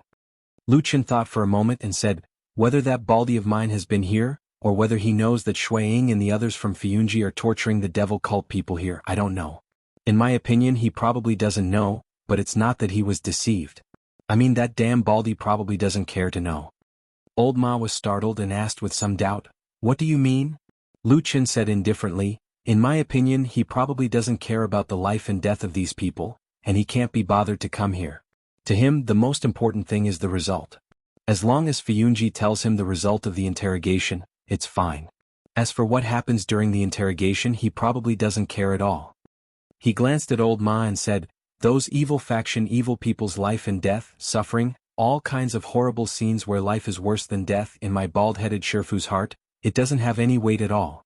He won't have any pity for those people, so he probably won't care if these things are spread out or not. Old Ma was silent. After a while he said, so for so long these things in Fyunji's prison have never been spread out, it's all thanks to Blood Warbler. Lu Chen said straightforwardly, although this woman has a subtle relationship with me now and we don't get along, but after so many years she must be the dead Baldy's most loyal subordinate. Speaking of this he sneered and said, the dead Baldy's status is too high, and his character is even more arrogant to the point of looking down on everyone. These dirty things naturally have to be done by Blood Warbler and the other Fyunji people. It's really hard on her, after so many years she can actually endure the dead Baldy until now. Old Ma pushed him, looked around and snorted, you talk less. Lu Chen glanced at him from the corner of his eyes and said, are you going to snitch? Old Ma was angry and said angrily, do I look like that kind of person to you? Lu Chen said, you don't look like that now, but if you were given a mountain of gold, you would look like that kind of person from head to toe. Old Ma spat and snorted at him, then thought for a while and said, what do you plan to do now? The evil cult's power is gone, it's basically impossible for them to rise again. Without external enemies, why do I feel that Hallmaster Shui is starting to target you? Lu Chen's expression was calm and said, don't worry, no matter what happens, as long as I cling on to the dead Baldy's thigh, I will naturally have nothing to worry about. Old Ma was stunned for a moment, and couldn't help but size him up with a strange expression on his face. Lu Chen asked, why are you looking at me like this? Old Ma said, I remember when we were in Qingshitang village you weren't like this. Although the days back then were hard, I remember that you seemed to have a backbone, even the kindness that Lord Perfected Immortal occasionally passed to you, you didn't even care, why now? Lu Chen said, can backbone save my life? Can pride give me status? In this huge celestial city, there are so many people who want to climb up, why should I pretend to be virtuous? He smiled, his gaze suddenly became a little blurred, but very quickly it became clear again. He smiled bitterly to himself and said softly, actually there are virtuous people, everyone's luck is different, and I think she probably doesn't have so many thoughts, as the saying goes, one who has no desires is upright. Old Ma frowned and said, who are you talking about? Lu Chen smiled and didn't say anything. In the outskirts of Celestial City, Masato Kihara personally sent Su Qingjun here. Looking at the road stretching into the distance, he smiled and stopped in his tracks. Su Qingjun also knew that it was time to part, so she turned to look at Masato Kihara and said softly, Master, this is enough to send you here, please go back. Masato Kihara nodded and said, be careful on the road, when you go back, treat your parents well, they only have you as a daughter, treat them well. Su Qingjun replied with an N, and said, disciple understands. After saying that, her gaze subconsciously swept in the direction of the road, but only saw that the road was empty. Occasionally there were a few pedestrians passing by, but they were all unfamiliar faces, there was no familiar figure in her memory. Masato Kihara saw Su Qingjun's expression, and also saw the trace of deliberately hidden in her eyes, but still couldn't help but feel a little disappointed. He shook his head slightly, although he knew that there were some things he shouldn't say, but the girl in front of him was his most beloved disciple. In the end he still couldn't help but sigh and said, today, other than me, no one else came. How intelligent was Su Qingjun? She immediately heard the hidden meaning in Masato Kihara's words, and her cheeks turned red, saying, Master, what are you saying? Kihara said, Qingjun, there are some things that I shouldn't say, but seeing how you're behaving, let me put it this way. Lu Chen isn't a good match for you, so you shouldn't waste your efforts on him. Su Qingjun was startled, probably because she didn't expect Masato Kihara to directly mention Lu Chen's name, and said it so simply and crudely. She was stunned for a moment. Masato Kihara frowned and said, Qingjun, listen to Master. After returning to the mountain, cultivate and recuperate well. With your talent, your future is bound to be boundless. There is no need to get together with him, otherwise you will only destroy yourself. Su Qingjun was silent for a long time, then nodded and said, Master, I understand that you are doing this for my own good. In fact, I have already made a decision in my heart. Ever since he killed Sumo, I will never have any relationship with him again. Please rest assured, Master. Masato Kihara smiled, a gratified expression on his face. Su Qingjun bowed and bid farewell, then turned around and set out on the road back home. She looked at the distant mountains, and when there was finally no one around, she sighed softly and said to herself in a low voice, "Everyone, parents, master, and even friends, say that you are not a good person. Luchin, Luchin, what kind of person are you?"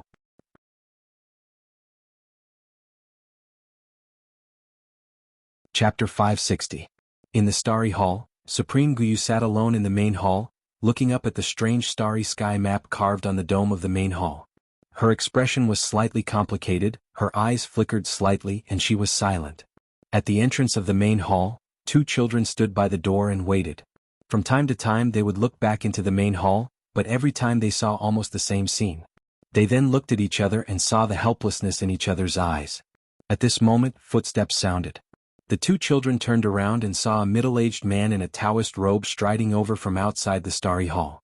The two children recognized this person. It was Supreme Guyu's disciple, Feng Zhe, one of the closest disciples of Supreme Guyu. When Feng Zhe came near, the two children came forward to greet him. Feng Zhe nodded and said in a low voice, "Help me inform them." The two children looked at each other with a troubled expression. One of the older children standing on the left said, "Senior brother, Master has instructed us to not let anyone disturb him." Feng Zhe was startled for a moment. He raised his head and glanced at the hall. From afar he could see the Guyu true lord in deep thought. He could not help but frown as he asked in a low voice, "How long has Master been inside?" The child on the right said, "It has been more than an hour." Feng Zhe hesitated for a moment, but after a while, as if struggling in his heart, he still made a decision and said, "I have an urgent matter I must tell Master. This matter concerns Supreme Tai Hu of Heavenly Law Hall. It cannot be delayed. Help me go in and inform him." The two children were taken aback, and then a bitter expression appeared on their faces. However, Feng Zhe's status in the starry hall was quite high, and with his serious expression at the moment, the two children did not dare to be negligent. So after hesitating, the two children still walked into the main hall. Feng Zhe looked at them from behind, and saw that the two children walked carefully all the way to Supreme Guyu's side, and then reported in a low voice. Supreme Guyu's face did not show any obvious anger, but after listening for a moment she turned her head to look at the door. Feng Zhe hurriedly bowed. Supreme Guyu's expression did not change, and after a moment of silence she softly said to the two children. The two children seemed to be stunned for a moment. Then they did not dare to say anything else and quickly bowed and left. Feng Zhe had been waiting anxiously for a long time. When the two children finally came out, he greeted them and walked into the hall. However, at this moment two arms suddenly appeared in front of him. It was the two Taoist children who had reached out in unison to stop him.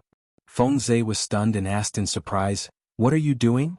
The two Taoist children had apologetic expressions on their faces, but their expressions were resolute. They said softly, "Senior brother Feng Zhe, please wait here for a moment. Master is currently studying the star atlas and shouldn't be distracted." Feng Zhe was stunned for a moment and did not react for a moment. After a while, he said in astonishment, "Did you not mention to teacher that I have an important matter regarding immortal Tiehu?" The Tao child sighed and said, "I did, Senior brother Feng Zhe, but Master told me to do so. You should wait a little longer." Feng Zhe was speechless. He could not help but look into the hall again, only to see that immortal Guyu had returned to her original appearance of looking at the dome of the star atlas. She did not even glance over here. Feng Zhe was speechless and felt a little uneasy. He secretly recalled his actions in the past few days and thought that he was still as respectful to Master as usual. It seemed that he did not offend Master in any way. What was going on? However, since immortal Guyu had asked the Taoist child to pass this message, no matter what the purpose was, and whether there was any misunderstanding in between, Feng Zhe couldn't ask for more. He couldn't even leave at will now because his master immortal Guyu had asked him to wait here. Feng Zhe silently retreated and nodded to the two Taoist children. He stood under a pillar at the side of the hall entrance and frowned at the same time. After a while, he who was full of doubts suddenly thought of something. Could it be that Master's reaction was related to his purpose of coming? He had never heard of any enmity between him and immortal Tiehu. Could it be that he had suddenly committed a taboo? Feng Zhe's body trembled. He could not help but reach out and wipe his forehead. It was actually a little wet. At the same time, a similar scene of subordinates paying their respects to the true monarch also occurred in the Kunlun Palace on the other side of the Celestial Dragon Mountain. The only difference was that the true monarch Tianlan, who was usually even more arrogant than the true monarch Guyu, didn't reject people outside the palace like the true monarch Guyu did. Instead, he allowed Shui Ying of the Floating Clouds office to speak with him. That oxen was lying lazily on one side and sleeping. Immortal Tianlan was sitting not far from oxen with a calm expression. He looked at the beautiful and charming woman who was kneeling on the ground not far in front of him. His eyes were as deep as the unfathomable sea, with faint waves rising and falling. Shui Ying, on the other hand, was kneeling on the ground and did not even raise her head. She only opened her mouth and said, "It is subordinate's incompetence that has troubled you." Immortal Tianlan looked at her quietly. After a while he said, "You don't have to explain so much to me. Elder Gue is a cunning and treacherous person. It is understandable that you could not catch him. I do not blame you." Shui Ying kowtowed and said, "Thank you for your understanding. It's just that junior brother Lu Qin asked me about this matter. I am afraid that I have delayed Immortal's important matter. So I have come to ask for forgiveness." Immortal Tianlan's eyes slightly drooped. There was a slight chill in his eyes, but it was gone in a flash. He said, "You have led Fiyunji for many years. You are powerful and meritorious." Only then did Shui Ying let out a sigh of relief. When Immortal Tianlan asked her to stand up, she climbed up from the ground and stood to the side. Immortal Tianlan looked at her and thought for a while. He said, "Lu Qin is still young. He has not done well in some things. You have to give him more guidance." Shui Ying hurriedly said, "Not at all. Junior brother Lu Qin is extremely intelligent and resolute. Even if he has a few flaws, they do not cover up his brilliance. It's not a big deal." Immortal Tianlan narrowed his eyes and did not say anything more. He said, "After you go out later, send someone to find Lu Qin and ask him to come see me." Hearing this, Shui Ying pursed her lips. She could not help but glance at Immortal Tianlan from the corner of her eyes. However, she saw that this lord's expression was cold and seemed to be a little angry. She immediately retracted her gaze and said respectfully, "Yes, I will send someone to find junior brother Lu Qin right now. I heard that he is on good terms with Su Qingjun of the Kunlun party. Today, Su Qingjun has left the city to return to Kunlun Mountain. I wonder if he will send her off. I'll go look for him." Immortal Tianlan did not say anything. Shui Ying did not dare to say anything else either. She bowed and walked out. When she was about to reach the door, Immortal Tianlan's voice suddenly sounded from behind. He said, "Even though there are many difficulties, we still have to capture Elder Gue. You have followed me for so many years. You should know that I don't care about the process most of the time. I only care about the results." Shui Ying's heart skipped a beat. She nodded in agreement and left quickly. Immortal Tianlan's expression gradually turned cold as he watched Shui Ying leave.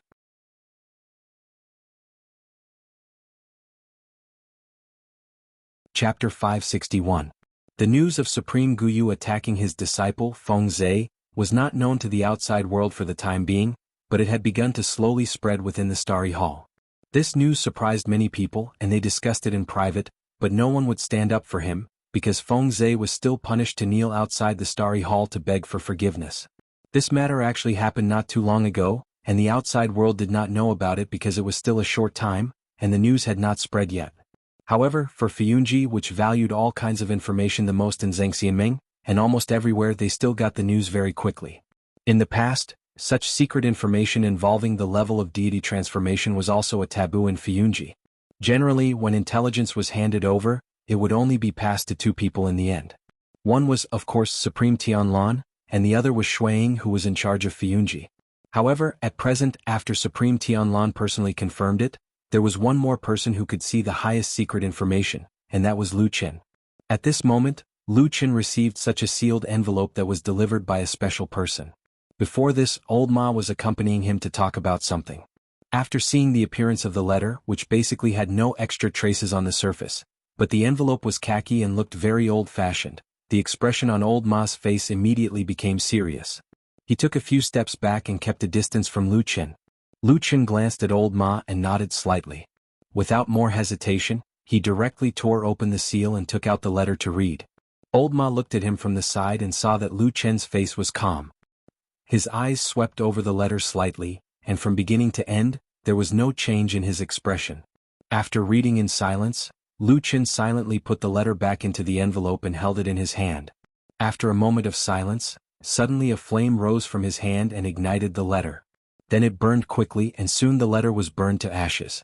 The ashes were blown by the wind, and suddenly flew into the sky and scattered on the ground, becoming part of the dust and soil and could no longer be found. "Let's go," Lu Qin said to Old Ma.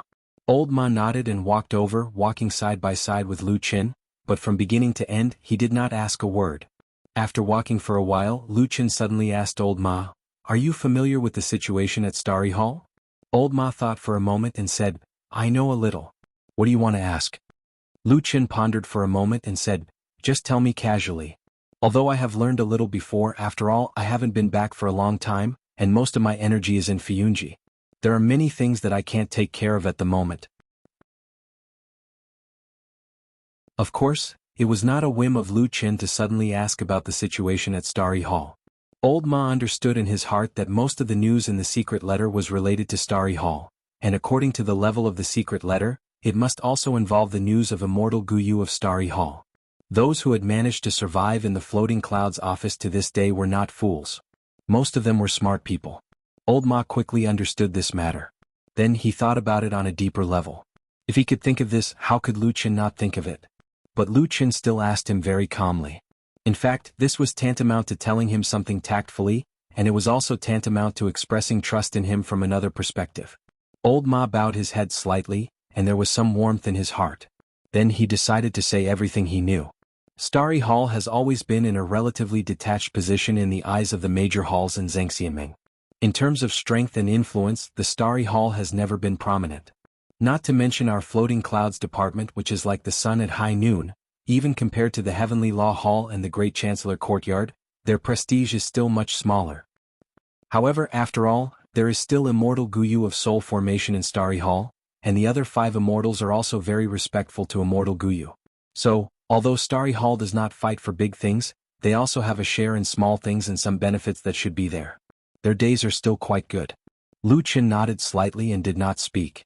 Old Ma's words just now were actually relatively tactful, but for him who had begun to gradually understand the actual situation of Zhang Xianming, he had already understood it after listening. The meaning of this sentence was that I have my own Starry Hall, and it doesn't matter if the rest of you want to dominate the mountains and silver seas. I will honestly watch and not block your path, but you have to give me, a Immortal Guyu of Soul Formation, some face. After all, I am also known as one of the top 6 figures, there should be some benefits, right? So there was. It was really good for everyone, and it was best for everyone to have benefits. It was best for everyone that Zhang Xianming could become more and more prosperous. Only a madman would break such a good thing. Was there such a madman who stood at the top in this world but went crazy? Well, there shouldn't be. Lu Qin shook his head slightly and smiled bitterly in his heart, but he did not show it on his face. He said to Old Ma, "I heard that Immortal Guyu has several disciples. Usually, he only oversees the overall situation but generally does not care about the trivial things under him?" Old Ma nodded and said, "That's right. Immortal Guyu has 5 disciples, all named with the word Feng. They usually work for him. Most of the time, it is enough for the 5 of them to appear in front of the Starry Hall. So in private, some people also jokingly call them the 5 guardian deities of the Starry Hall." Speaking of this, Old Ma laughed and said, "But there is another interesting thing, that is, Immortal Guyu usually has a detached attitude in the Immortal Alliance, but many times in the Immortal Alliance, there is a need to choose a side for the interests in various disputes in the Immortal Alliance. Although the 5 disciples have the same master, their positions and attitudes are very different when dealing with affairs. They are more inclined, which is also a scenery of our Sky Dragon Mountain." Lu Qin's eyes flashed slightly and said, "What do you mean?" Old Ma thought for a moment and said, "I heard that the 5 outstanding disciples of Immortal Guyu are actually in contact with other big mountain factions in private. Of course, there is no evidence for this, it is just speculation by others. But generally speaking, Immortal Guyu's eldest disciple, Feng Zhe, is said to be inclined to the side of Heavenly Law Hall's Immortal Tai Hu, because his Taoist companion is a Jin Dan female cultivator from Heavenly Law Hall. The second disciple, Feng Hen, is usually very close to our Fiyunji. The third disciple, Feng Wu, likes to interact with people from Dazai Yuan, and the 4th and 5th disciples are also close to people from Golden Dragon Immortal and Luyun Immortal's side respectively." Lu Qin stopped his footsteps when he heard this, his face revealed a look of surprise and said in astonishment, "So obvious? Doesn't Immortal Guyu care about these disciples?" Old Ma shrugged and said, "Who knows, that is what everyone says.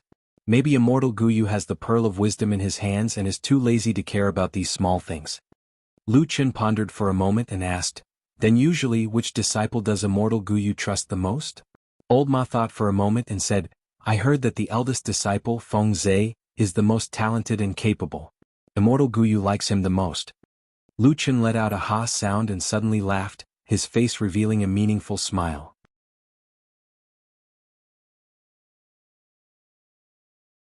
Chapter 562. What do you mean? Looking at you there seems to be something I don't know. Old Ma looked at Lu Qin and asked with a smile. Lu Qin waved his hand. He was about to speak but quickly shut his mouth. After a moment of silence he changed the topic and said, "You just said that Guyu perfected second disciple Feng Hen is close to our Fiyunji side. Is he also married to someone like the eldest disciple Feng Zhe?" Old Ma thought for a moment and said, "I haven't heard of this. In fact, although Feng Zhe's Taoist companion is a female cultivator from the Heavenly Law Hall, she doesn't usually do anything excessive. After all, Feng Zhe is the disciple of a Huashan perfected.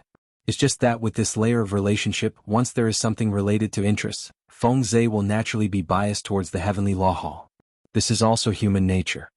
Speaking of this, Old Ma smiled and said, "But this is too much and it is easy to be criticized. Look at the second disciple Feng Hen over there, he has nothing to do with our Fiyunji. Our means are still more clever." "Clever my ass." Lu Qin sneered and said, "Since you said it so directly, he is on our side. Obviously the outside world probably thinks so too. In this case, what's the use of talking nonsense without clear evidence? Do you think that Guyu perfected, a high and mighty Huashan perfected, will care if you have evidence or not? There are many things in this world that need to be reasonable, and this is also the use of the so-called justice of heaven. However, there are also some people who are too powerful, such as Tianlan and Guyu. Generally speaking, if there is no evidence, then there is no evidence. It's just that he doesn't like you. If he really didn't like you, he could still kill you without any evidence. Even if he didn't do it because he had some scruples and didn't do it, it was definitely not because he was worried about something like reason or evidence. Instead, he felt that there would be all kinds of chain reactions after he did it. For example, his subordinates would become disloyal, worried, afraid, or have greater achievements to consider. What made them endure it was the most important thing. Of course, Old Ma also understood this, so he was a little embarrassed when he was ridiculed by Lu Qin. He smiled bitterly and said, "In fact, it's not necessarily true that he colluded with Fiyunji. It's nothing more than that he is biased towards us on some matters. To be honest, with Fiyunji's current reputation and the Starry Temple's recent achievements, we really don't need to curry favor with them." This was the truth, so Lu Qin nodded and admitted it. However, as long as he thought about the rumor that Guyu Perfected had accepted 5 disciples who actually colluded with the other 5 mountain forces of Zhengxianming, it was really an incredible thing. Moreover, apart from the Starry Temple, the other great deity perfected subordinates had never encountered such a situation. Lu Qin's heart moved slightly, but he thought to himself that no one who could set foot in the Huashan realm was stupid. All of them were smart people. Even if they were not that shocking perverted lunatic like the damn Baldi, Lu Qin would not believe that any Huashan realm perfected was not scheming enough. That Guyu perfected could actually tolerate such a mess of his disciples, and could also tolerate the existence of such rumors that were actually a slap in his face. He always felt that it was unusual and seemed to have a deeper meaning. While thinking, Lu Qin suddenly heard Old Ma's question from the side, "What's the matter?" Lu Qin was startled and turned to look, only to see that Old Ma had unknowingly taken 2 steps forward and stood in front of him, looking at a man walking on the road in front of him. Lu Qin glanced at the man and found that it was also a familiar face, but it was one of Shui Ying's trusted subordinates that he had seen in Fiyunji before. The man walked closer, his expression was calm, first bowed to Lu Qin, then said, "My hall master ordered me to find young master Lu Qin, and to pass a message, that the Lord Perfected wants to see you. Please go to the Kunlun temple as soon as possible."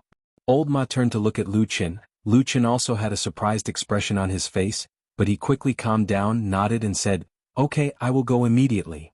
The man smiled, bowed again and went straight away. From beginning to end he was polite, but in the eyes of Lu Qin and Old Ma, there was a sense of alienation from him.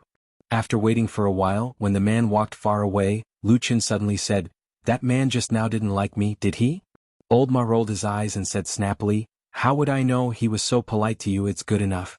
Look, he probably didn't even look at me." Lu Qin laughed, walked over and patted Old Ma's shoulder, and the two turned and began to walk in the direction of the Kunlun temple. There were some things that Old Ma didn't say and neither did Lu Qin, but they both understood. For the floating clouds division that was currently like the midday sun, the two of them could actually be considered lucky people. They were people who had suddenly soared up from the bottom of the hierarchy. Of course, there was also a difference between the two of them. After all, Lu Qin was chosen by perfected Lord Tianlan, and he was publicly accepted as a disciple. In the Feiyunji system, perfected Lord Tianlan had supreme authority, and everyone had to look up to him, so Lu Qin was forced to be respected. However, Old Ma was different. He had no identity, no background, and his cultivation was not high. He had been in Feiyunji for many years, but he had never been famous, even though he had to live incognito to protect the secret of the shadow, Lu Qin. Nowadays, in the eyes of many people, Old Ma relied on Lu Qin to climb up from a nobody. He had no ability and no credit, and he was always a follower of Lu Qin, enjoying a good life, but his status was still extremely high. It should be known that Lu Qin had a chance to inherit the entire foundation of perfected Lord Tianlan in the future, so the trusted follower of him was very unpleasant to the eyes. Lu Qin did not speak again, and Old Ma did not complain anymore. They just walked forward together. Many years ago, when they were still in Qingshitang village, they looked like old friends who had a deep friendship and often joked with each other. However, on this day as they walked together, Old Ma had unknowingly become someone who was one step behind Lu Qin. They were silent and no one spoke for a long time. They no longer looked like friends but more like a boss and a subordinate. Or, to put it more bluntly and harshly, like a master and a servant. When did this happen, and when did it become like this? They walked in silence all the way, and finally they reached the majestic Kunlun Hall. Lu Qin stopped and Old Ma quickly stopped behind him. Lu Qin did not turn back, but when he looked at the majestic hall in front of him, he suddenly said, "Someone is making things difficult for you?" "Not yet," said Old Ma. "You sound like you're a little worried?" Old Ma said, "I'm not just worried, I'm scared to death." Lu Qin's body trembled slightly, and he finally turned back to look at him.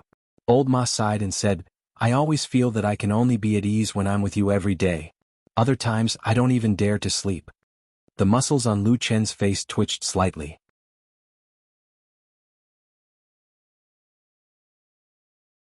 Chapter 563. Has it already reached such a stage? Lu Qin asked Old Ma. Old Ma said, "Maybe I'm thinking too much. After all, nothing has happened and no one really hurt me. But if it's possible, why don't I leave Immortal City for a period of time?"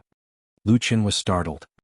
He looked at Old Ma and said, "You want to leave too?" Old Ma scratched his head and said, "I'm just going out to relax and get some fresh air. I'll be back after a while."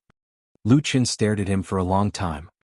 He suddenly sighed and said, "Looks like you really haven't slept well for a long time." Old Ma's smile was gone. He just shrugged and said, "It's good that you know." Lu Qin thought about it and said, "I don't object to you leaving. But I'll say it again. Since we've entered the Immortal City's Vanity Fair and under the influence of power, some things are not up to us to decide. Now that everyone knows that you're my man, and the most trusted one at that, if you leave Immortal City rashly, you'll naturally be targeted. There will also be people who suspect that you're not avoiding trouble, but that I've sent you to do some secret things." Old Ma's face looked a little bitter. Lu Qin said again, "You're also an old man in Feiyunji. I won't say these words, but I'm sure you know in your heart. With Feiyunji's power, once you're targeted by them, I'm afraid it'll be very difficult for you to leave Immortal City and live a carefree life." Old Ma gritted his teeth. He probably weighed the pros and cons in his heart. Then he revealed a dejected expression and said, "I think I probably can't escape unless someone asks." When he said this, he stopped himself. His face revealed some apprehension as he glanced at Lu Qin. Lu Qin understood his meaning in that glance. He understood in his heart, but he did not feel too happy. His face still looked very calm, perhaps even a little dull. The person who could speak was not Lu Qin. Lu Qin knew this very well. He knew that he could not control Feiyunji. Of course, he could not order Feiyunji to let Old Ma go. Out of all the living beings in the world, only one person could do this. Both he and Old Ma knew who this person was. Both Old Ma and he knew very well who could speak in front of that person. He just stood there quietly and looked at him for a while, then nodded and said softly, "Wait here for a while, I'll go in and talk to that damn Baldy." After that, he turned around and strode towards the Kunlun temple. Old Ma stood where he was, watching Lu Qin's back as he gradually walked further and further away. Suddenly, he felt an inexplicable sense of desolation in his heart. He bowed his head slightly, then sighed. There were thousands of people in the world and everyone's fate was different. Perhaps some people were born perfect and would have a good life, but some people were unlucky, born lonely, and would always encounter all kinds of misfortunes. What kind of person would you be? Would you feel lonely occasionally? If in this long life those who know familiar and important people, they will sooner or later leave, leaving you alone, then how will you feel? But no matter what, probably, maybe we would not say it, pretend to be calm, pretend to face life calmly. When Lu Qin walked into the temple, he felt a sense of loss. It was not until old Ma's hesitant words that he suddenly realized that he only had one friend left by his side. And now that person seemed to be about to leave. He looked up and caught sight of perfected Lord Tianlan. That burly man had a handsome and resolute face and a big bald head that was incompatible with the image of the world's experts, but it did not weaken his power at all. He just sat there quietly. He did not sit on the high lotus throne, nor did he sit on those spacious, comfortable and majestic big chairs with backrests. He sat cross-legged on the ground, his loose robe hanging down, like a god sitting peacefully in the mortal world, like a mountain overlooking the human world. There was no one around him. In the towering and magnificent temple, there was actually no one who could accompany him. It was empty and silent. Looking at this damn bald head, Lu Qin suddenly felt that he also seemed a little lonely for a moment. Perfected Lord Tianlan originally sat there quietly with his eyes fixed on an unknown place as if he was daydreaming. However, when Lu Qin walked in, he seemed to wake up in an instant. His eyes swept to the entrance of the temple, and then he revealed a smile that Lu Qin was familiar with. He waved at him from afar and said, "Come here." Whenever there was an important occasion or when there were outsiders present, Lu Qin and perfected Lord Tianlan would be very well behaved and well behaved. However, when there was no one around and the two of them were alone, Lu Qin would often become very casual, and perfected Lord Tianlan did not seem to care about it. He had always liked and even indulged his disciple Lu Qin. There were times when many of his subordinates were puzzled by this love and affection. Some even found it hard to believe, such as Blood Warbler, Fuyunxi, and even Old Ma. And perhaps Lu Qin himself.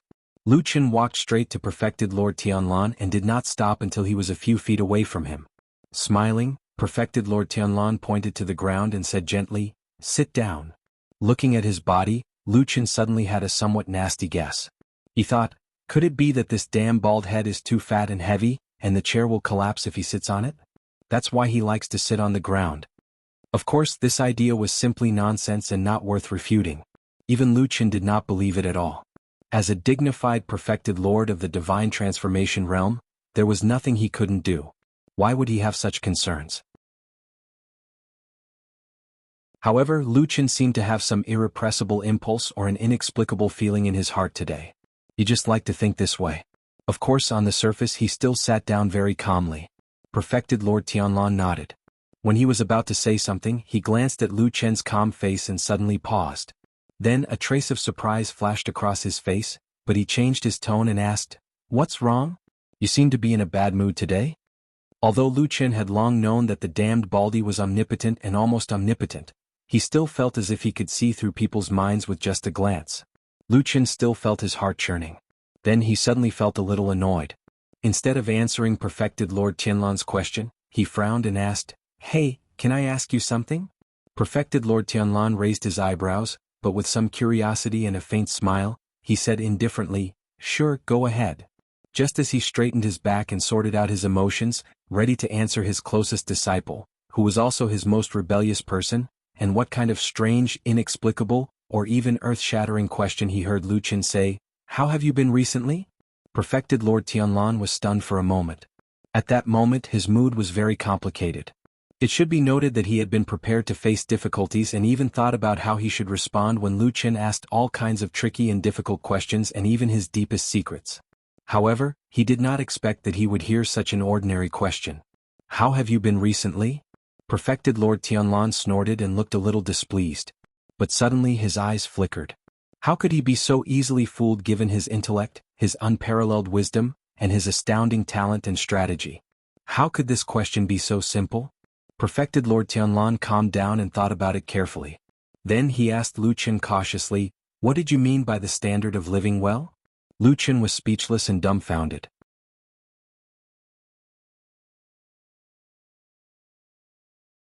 Chapter 564. It took Lu Qin quite a while to calm himself down. Then he carefully considered his words.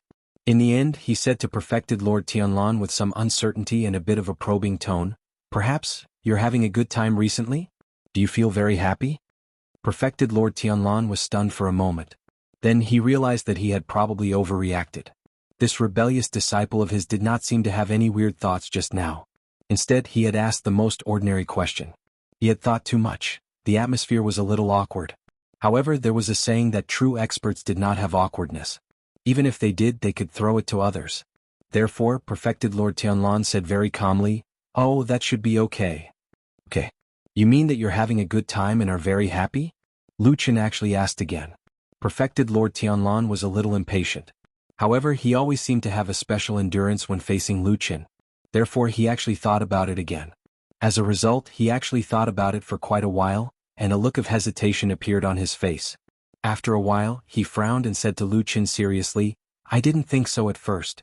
However, now that you've asked me this question, I think I really don't feel that kind of especially comfortable and happy feeling. Perhaps I'm just living my life peacefully." He nodded and said to Lu Chen, "It seems that I'm not having a good time." Lu Chen rolled his eyes. The indescribable anger that had been surging in his heart suddenly disappeared at this moment. He only felt a little helpless. Shaking his head, he sighed and said, "Forget it, I won't talk about it anymore. Why did you call me here?" Perfected Lord Tianlan looked at him with interest. "Well, I did call you here because I have something important to tell you." Lu Chen's expression turned serious. He also sat up a little straighter and his expression became serious. Unexpectedly, Perfected Lord Tianlan continued, "But let's put that aside first. Tell me, why did you suddenly come in and ask that question?" Lu Chen was stunned. "Didn't you say that you had something important to tell me?" "Yeah. If it's urgent, then why didn't you say it? You actually asked me that boring question just now?" Perfected Lord Tianlan said disapprovingly, "No matter how important it is, I can handle it. What's there to be afraid of? Come. I see that you are a little strange today. You are very different from your usual self. This is very rare. Tell me about it." Towards the end, he seemed to be overflowing with interest. Looking at the damn baldy in front of him, Lu Chen suddenly had a strange feeling of absurdity. Could it be that this damn baldy really also felt lonely? Thinking back, he was usually so high and mighty that it was impossible for anyone to get close to him. Only he, who had always been rebellious, could casually say a few words to him. Lu Chen didn't think about it anymore. After a moment of silence, he said, "It's nothing. I just feel that life has been boring recently. Sometimes I don't even have someone to talk to. Maybe I feel lonely?" Perfected Lord Tianlan glared at Lu Chen, causing Lu Chen to feel goosebumps. He could not help but ask angrily, "What are you staring at me for?" Suddenly, Perfected Lord Tianlan burst into laughter and pointed at him. "To think that you would have such a melancholic moment. What a joke, what a joke." Lu Chen rolled his eyes. He couldn't be bothered to argue, so he didn't say a word. Perfected Lord Tianlan laughed for a while before smiling at Lu Chen. "Don't talk nonsense. Back then you hid in a fiend cult for 10 years. Back then, was there anyone who could tell you the truth? Didn't you still survive just like that?" Lu Chen thought for a moment. "You're right." Perfected Lord Tianlan smiled. "Right?" Lu Chen replied, "It's probably because I've experienced it that I'm especially afraid of living those days again." Perfected Lord Tianlan's smile faded slightly. A moment later he asked softly, "Are you still blaming me?" Lu Chen shook his head. "No, I'm just expressing my feelings. I don't dare to say it in front of others, but I'm just complaining in front of you. Is that all right?" Perfected Lord Tianlan smiled. It's fine. Lu Chen sighed. "These days are unbearable. It's as though I'm always seeing people leaving and dying. By the way, damned baldy, you're often alone as well. Have you ever felt lonely?" Perfected Lord Tianlan smiled and shook his head. Just as he was about to reply, he froze all of a sudden and fell silent. For a moment he was speechless. Lu Chen sensed something and looked up in surprise. He saw that the smile on Perfected Lord Tianlan's face was gone and he gradually regained his original solemn expression. He was like a god and did not seem to have the emotions and desires of a human. Was he lonely? Apart from himself, no one knew the answer to that question because he was the only one who could experience that feeling. Therefore, if Perfected Lord Tianlan did not say anything, Lu Chen would not understand how he felt. Even though he had many guesses from Perfected Lord Tianlan's expressions and actions, they were ultimately just guesses. However, for some reason, Lu Chen suddenly felt that this damned baldy was more pleasing to the eye. When Perfected Lord Tianlan retracted his smile and was solemn, He was rather dignified and everyone on Sky Dragon Mountain respected him. However, when he saw Lu Chen looking at him with a strange expression, he frowned. Then, he suddenly said with some dissatisfaction, "What are you looking at with shifty eyes?" Lu Chen said, "Is it wrong for me to look at you and listen to you?" Perfected Lord Tianlan scoffed. "I'm a soul formation perfected lord. Is it wrong for me to say that you're wrong?" Lu Chen was stunned for a while before nodding. "You're right, it's all my fault." Perfected Lord Tianlan looked at him and the serious expression on his face suddenly disappeared. He laughed and slapped his knee. "You're quite sensible." Lu Chen rolled his eyes and then he sighed and said, "All right, the two of us have some status on Heavenly Dragon Mountain at any rate. What exactly do you want to talk to me about after we've wasted so much time talking nonsense?" Perfected Lord Tianlan scoffed. "You're the one who started all this nonsense. However, this is good. I'm in a good mood after talking about it. I feel like I'm living a happy life now." Lu Chen was speechless. He thought that no one would expect such a perfected Lord Tianlan to be like this. However, seeing that the damn Baldy was just sitting there happily without any intention to continue talking, Lu Chen could only remind him to talk about business again. Perfected Lord Tianlan replied with an "oh," as if he was reminded of that matter. He said casually, "I called you here to ask you, what have you been doing recently?" Lu Chen said, "I didn't do much. The devil cult side is basically fine. Only Elder Ghost escaped, so I helped Shuang chase after him. Don't bother about that matter." Perfected Lord Tianlan suddenly interrupted him. "Don't interfere in this matter in the future. Leave it to Shuang." Lu Chen was stunned. It was not that he was reluctant to give up that bit of power, but he was surprised that Perfected Lord Tianlan was so resolute. After a pause, he did not ask for the reason and agreed immediately. "All right." Perfected Lord Tianlan's expression relaxed when he saw Lu Chen's reaction. He smiled and nodded.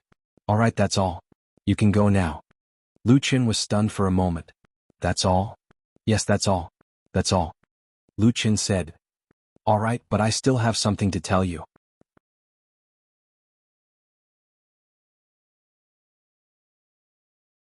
Chapter 565. What's the matter? Perfected Lord Tianlan asked Lu Chen. Lu Chen pondered for a moment and said, "There's still some trouble in the Western Land. I want old Ma to go there." Perfected Lord Tianlan frowned and looked at Lu Chen without saying anything, but his eyes were deep and sharp as if he wanted to see through Lu Chen's mind. Lu Chen didn't intend to avoid his eyes and just met his eyes. After a while, Perfected Lord Tianlan suddenly snorted and said, "No." Lu Chen was slightly surprised. He opened his mouth as if he wanted to say something but then stopped. In the end, he just nodded without saying anything, and there was no shame or anger on his face after his request was rejected. When Lu Chen walked out of the Kunlun Palace, the moment he stepped out of the door, his originally calm face was replaced by a heavy graveness, as if he had a lot on his mind. Old Ma, who had been waiting outside, came to greet him. First, he carefully looked at Lu Chen's expression, and his heart skipped a beat. Then, he looked at the magnificent palace behind Lu Chen and asked in a low voice, "How is it?" Lu Chen shook his head slightly and didn't answer. He only said softly, "Let's walk and talk." Old Ma was stunned and nodded in agreement. Then he followed Lu Chen and left the Kunlun Palace. After walking for more than 100 feet, Lu Chen stopped and said to Old Ma, "You can't leave without my agreement." Old Ma looked disappointed, but he didn't look particularly surprised. Maybe he already knew it. But even so, he still sighed and muttered a sentence. Lu Chen didn't hear him clearly and didn't know if he was complaining. After a while, Old Ma gradually calmed down and asked Lu Chen with a frown, "Why?" Lu Chen shook his head and said, "No reason." He didn't explain. He just said no directly. Old Ma smiled bitterly and said, "Then forget it. Nothing will happen here in the Immortal City. Even if the sky falls, there are so many people on Mount Tianlong to support it." Lu Chen laughed and patted his old friend's shoulder, saying, "You're right. Don't be afraid. If something really happens, there are people more unfortunate than you." Old Ma shrugged and didn't seem to take Lu Chen's words to heart. He looked around casually and suddenly changed the topic, saying, "By the way, why didn't I see Atsu today? Isn't it always with you?" Lu Chen said with an "oh," and said, "Didn't the oxen on Kunlun Mountain also come here? Recently, Atsu often follows it when it has nothing to do. I don't know where it is now. The atmosphere on the mountain recently feels a little strange." An aged but calm voice floated in the quiet room. That hand that already seemed a bit withered was currently placed on a smooth, spotlessly white and exquisite woman's back, gently caressing it. Song Wenji turned sideways and faced the inside of the wall. The flush on her face had mostly faded, and the remaining blush was like two groups of rouge smeared on her charming and beautiful cheeks, exuding a breathtaking temptation. But she seemed to have no intention of showing this beauty to others. She was only pretending to be tired and quietly looking at the cold and hard wall in front of her. At this time, her face revealed a rare trace of coldness. The old hand touched her bare shoulder and gently rubbed it. It was like a piece of hard and rough sandpaper, making Song Wenji's whole body tremble slightly. Her heart felt numb, and a trace of deep and dark disgust flashed across the depths of her eyes. The hand suddenly stopped, and then the voice paused for a moment. Then, with a trace of concern, he asked her, "What's wrong?" The coldness on Song Wenji's face vanished in an instant and was replaced by a languid coquettishness with a little shyness. She gently turned over and smiled like a blooming spring flower, beautiful beyond words. She said, "I'm fine, foster father." Of course, the person behind her was immortal Tiehu from the Hall of Heavenly Law. With some affection, he gently stroked Song Wenji's beautiful hair. His face showed a gratified expression and said, "It's good that you're fine." Song Wenji smiled and said, "I was distracted just now." "Ifu, what did you say just now?" Immortal Tiehu said, "I said that recently I feel that the atmosphere here on the mountain is a little strange. I always feel that something is going to happen." He hesitated for a moment and said, "Oh yes, I heard that in the Starry Hall, Feng Zhe was scolded and punished by that old man Guyu and has been kneeling outside the hall for a few days?" Song Wenji nodded and said, "It's true. I also heard about it and specially sent people to inquire about it in private. But now everyone in the Starry Hall says that Feng Zhe, for some reason, suddenly angered Immortal Guyu and was then punished severely by Immortal Guyu. He did not care about senior brother Feng Zhe's face at all. You should know that senior brother Feng Zhe is the eldest disciple of Immortal Guyu and is usually the most valued. Everyone thinks that he is the most promising person to inherit Immortal Guyu's mantle." Immortal Tiehu snorted and said, "It's hard to say whether he can become Guyu's true disciple and take over the foundation of the Starry Hall. But with old Guyu suddenly doing this, it's hard to say whether he is targeting our Heavenly Law Hall." Song Wenji frowned and said, "It can't be." Immortal Tiehu thought for a while and seemed to have no clue, so he changed the topic and said, "That kid from the Kunlun party called Heir, has there been any progress recently?" Song Wenji's eyes flashed and said, "That person is in a hurry and kept asking me to make arrangements. He wants to meet you personally." Immortal Tiehu sneered and said, "Have you checked his background? Is there anything suspicious?" Song Wenji quickly nodded and said, "I have. This Heir is indeed a direct disciple of the Kunlun party and is also one of the most outstanding people in the younger generation of the Kunlun party in the past few years. But a few years ago, after the chaos of the full moon in the Kunlun party, his teacher Dukan Jinren died accidentally. Although he quickly went to Immortal Tianlan's side, I heard that he spared no effort in doing things for Immortal Tianlan. But until now, I haven't heard that Immortal Tianlan really has the intention to promote him." Immortal Tiehu sneered and said, "He's just a clown.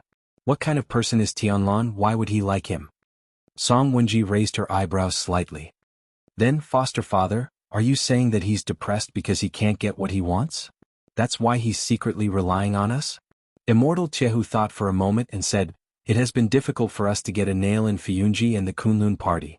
Although we can't completely trust Heir this time, it is a rare opportunity after all. How about this?" He suddenly sat up and squinted his eyes with a hint of coldness and said, "Let him prepare a proof of allegiance.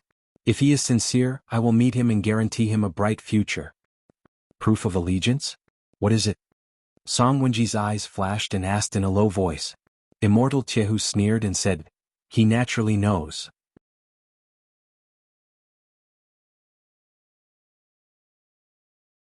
Chapter 566. Indeed, Atsu did not follow Lu Chen for the past few days. In the eyes of the black dog, it was usually protecting this good-for-nothing. At the same time, it took some of its favorite monster meat from Lu Chen's hands or the mysterious tree hole as a form of reward. Of course, the most important thing was that Lu Chen had protected it back then. It was Sir Atsu who cherished old friendships that led it to protect Lu Chen.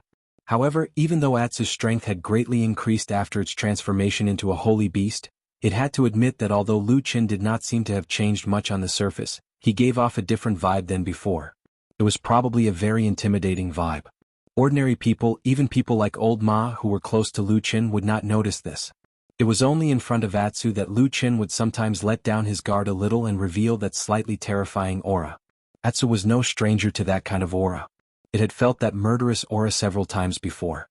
On some nights when it woke up in the middle of the night, it would suddenly feel that Lu Qin and itself were two burning flames, dark, blazing flames. That kind of aura was very dangerous. If it got too close, it might be sucked into it and burned to pieces. It was terrifying. However, Atsu was not afraid of this, because it felt that its connection with Lu Qin had become closer. However, occasionally, it would also notice that it seemed to suddenly have a kind of bloodthirsty and murderous thoughts. When it saw a weak animal or beast, it would want to tear it apart and drink its blood, but it had no interest in meat. Atsu did not like this idea, and it even felt a little disgusted. Fortunately, each time this feeling appeared, it was very short, and every time Atsu would quickly wake up. It could not speak and it could not express itself. It could not explain it clearly to Lu Qin, and it was not very willing to. Atsu felt that although Lu Qin used to look quite smart, it seemed to be smarter than him now. If he couldn't figure it out, Lu Qin wouldn't be able to do anything about it, so he had to think of another way. That was why Atsu had left Lu Qin behind for the past few days. Lu Qin's strength had probably increased by quite a bit in secret, so protecting himself wouldn't be a problem. Atsu, on the other hand, had more important things to do. It was not only for itself but also for Lu Qin. That guy was so stupid, and with the black fire he must have the same problem as itself. It had to find a solution and a way out for the two of them. Well, before going to Kunlun Mountain, Atsu actually couldn't come up with any good ideas after thinking for a long time. Until now, the oxen that had been hiding in the depths of Kunlun Mountain suddenly followed them to the Immortal City. This was the first time Lu Qin and the black dog saw oxen appear on Mount Celestial Dragon. They had never seen it before, so they naturally thought that this was the first time this extraordinary spirit beast had come to Mount Celestial Dragon. However, this was not the case. The truth was that oxen had come to Mount Celestial Dragon many years ago, even earlier than Supreme Lord Tianlan. However, after that, oxen hated this place, and after leaving it was never willing to return. Except this time. Supreme Lord Tianlan was the only person in this world who knew the secret and those dusty stories, so it could be said that he was moved by oxen's visit this time, and he was even more grateful. Correspondingly, he quickly and decisively announced to the top of this mountain that he viewed this oxen in a different light. Both openly and secretly he made his attitude known. You can mess with me, but if you dare to mess with this oxen, you're dead meat. Well, of course, to be honest, he was just saying it. Of course, oxen couldn't be messed with, and this seemingly polite divine transformation stage supreme definitely couldn't be messed with either. Whoever messed with him would have a short life. In short, overnight, oxen received the transcendent treatment that it used to receive on Mount Kunlun Mountain, even more so. Back on Mount Kunlun Mountain, most of the disciples of the Kunlun party knew that this bull was Supreme Lord Tianlan's pet, and they loved it very much. However, when they met it, they would occasionally make fun of it, and those who were closer to it would go up and touch it or say a few words to tease it. It was nothing. However, on the top of Mount Sky Dragon, the people of Zhengxianming, including those of Fuyunji, all became respectful of this oxen after Supreme Lord Tianlan made his attitude clear, and then kept a respectful distance from it. Perhaps it was also because the atmosphere here was getting more and more tense secretly. Therefore, in this strange situation, oxen suddenly found that apart from Supreme Lord Tianlan, the only one on the entire Mount Sky Dragon that dared to approach it was a dog. Well, actually, oxen didn't care about this situation. There were so many people on the entire Mount Sky Dragon, and even though there were several divine transformation stage Supreme Lords, it really didn't care about anyone except Supreme Lord Tianlan. Well, maybe Lu Qin could barely be counted as an exception. Black dog, black dog. At least this dog named Atsu looked good.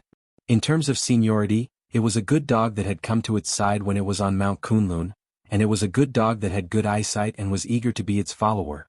As a result, oxen's attitude toward black dog improved. Most of the time it would stay in the Kunlun Palace and sleep.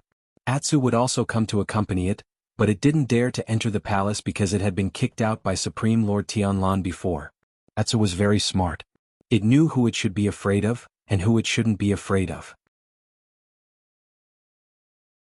For example, it wasn't afraid of Lu Qin at all, because it knew that Lu Qin was good to it.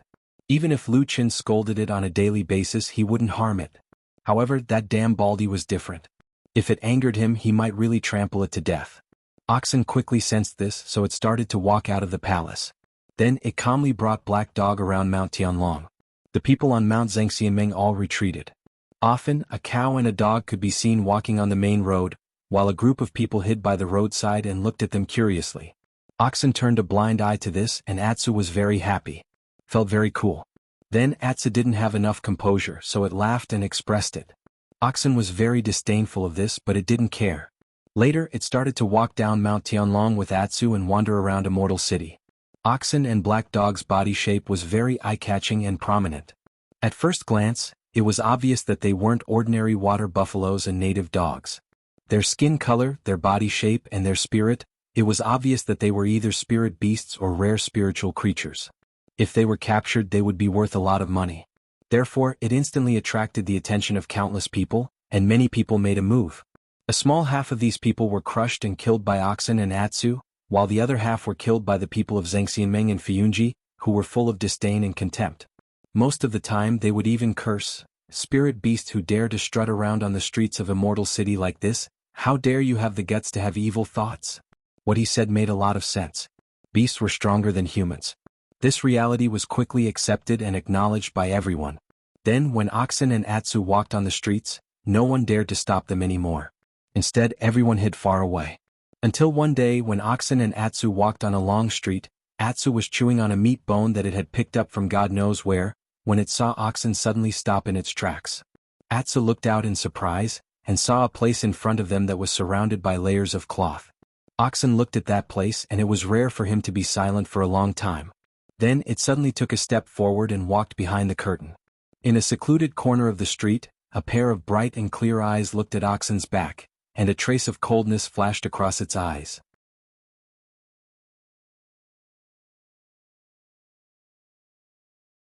Chapter 567.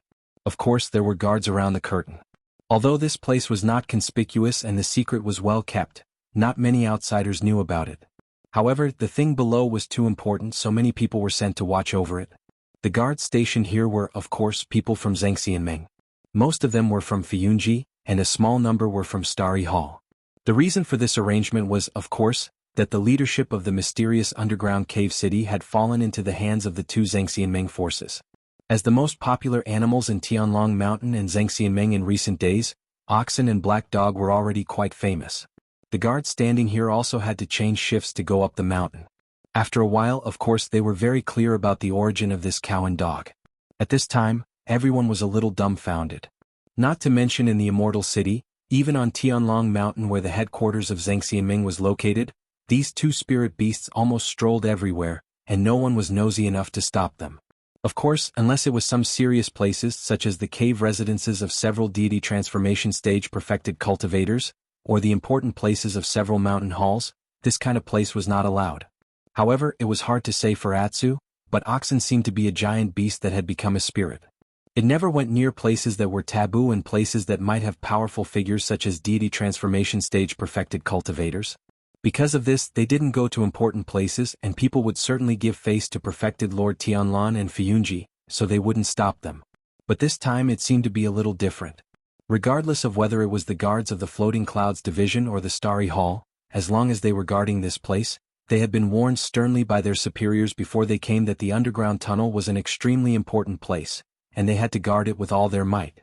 They could not be careless. And they had indeed achieved this.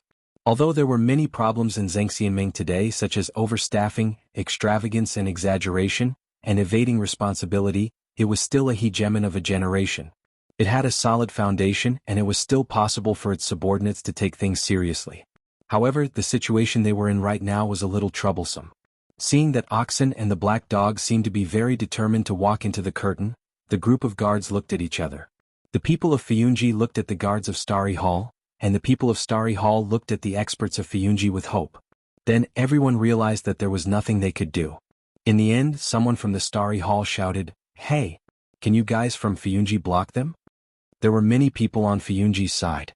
Soon someone replied, "Why? Why aren't you guys attacking?" The guard of the Starry Hall actually laughed. He seemed to be taking pleasure in their misfortune. He said, "These two bastards came from your Floating Clouds office, right?" The guards of Fuyunji were instantly speechless.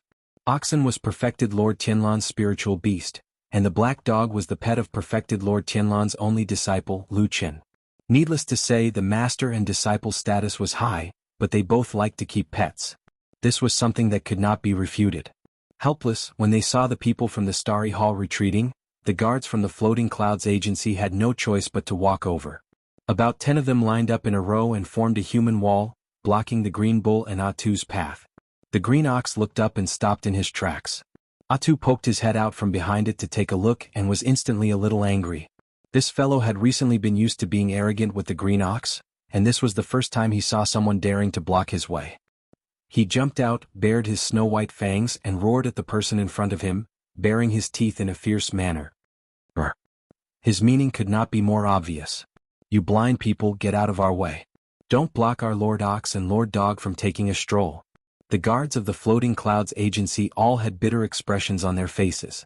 One of them lowered his voice and whispered, "I say, this is Lord True Immortal's spiritual beast. Isn't it extremely powerful? If it gets angry, won't we be in trouble?" When the people next to them heard this, their expressions became even worse. This situation could be said to be the worst. It was even worse than when perfected Lord Tianlan's disciple, Lu Qin, brought people over to stop them. Although Lu Qin's status was extremely high, he was still a human, and humans had to be reasonable, right? As long as they clearly explained the rules here and everyone followed the rules, even Lu Qin could not do anything to them. But it was very annoying to deal with this ox and dog. If the spiritual beast in front of them got angry and rushed over to kill people, how would that end up? That was perfected Lord Tianlan's most beloved pet. Would anyone dare to reason with perfected Lord Tianlan? And even if perfected Lord Tianlan was reasonable, he would at most comfort them with kind words and give them some compensation. He would not really kill oxen to pay for it. If that happened, the dead would not be resurrected and they would have died in vain. They were all people in Zhengxianming. Who didn't know this? Even small fries had their own intelligence and wit. Thus, no one dared to go up and criticize her sternly. This was a forbidden area, and she didn't allow them to wander around. However, it wasn't good for them to give way. Otherwise, if they were to be held accountable, Hallmaster Shui Ying would definitely have to bear the consequences.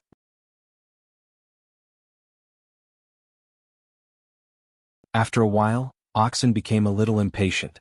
Black Dog saw that no one was paying attention to it, and immediately became angry. Did dogs not care about their reputation? Especially when there was an enigmatic boss, Oxen, behind it. Atsu bared its fangs and roared. It began to press forward with a very fierce momentum. It seemed like it was about to eat someone. The guards in Fiyunji were in an uproar. This black dog did not look like much on normal days, but when it suddenly became fierce, its momentum was very fierce and frightening. It was as if it was going to pounce on them and bite their throats in the next moment. There were a few sounds of pa pa pa pa. 3 or 4 people pulled out their weapons at the same time. The atmosphere suddenly became tense. Even the people from the Starry Hall who were watching from the sidelines stopped smiling and had solemn expressions on their faces. The guard duty here was very important. If something really happened, even if they were not the main responsibility, they would most likely be scolded or even punished. Atsu was not afraid of those weapons. It still slowly moved forward step by step. It was half testing and half pressuring. At the same time, a strange black flame flashed in the depths of its eyes. Just when the atmosphere suddenly became so tense that it made people hold their breath, they heard a low moo. Oxen appeared next to Atsu and blocked its way. Atsu glanced at Oxen and put away its fangs. The threatening momentum disappeared, and the guards in front of them immediately breathed a sigh of relief. Unexpectedly, Oxen raised its head and walked forward without saying a word. The guards only saw a blur in front of them, and the huge body of the bull was in front of them in an instant. The guards were shocked and were about to shout for it to stop when they suddenly saw the green ox shake its head. With a scream, the guard who was closest to the ox's head suddenly rose into the air, and then flew into the distance with a strange cry. With a bang, he smashed into a piece of cloth, and then tore off 3 or 4 pieces of cloth at the side. Immediately the ground was a mess. Dang dang. The group of guards suddenly stood up with a dignified look on their faces. They unsheathed their weapons and surrounded the cow and dog.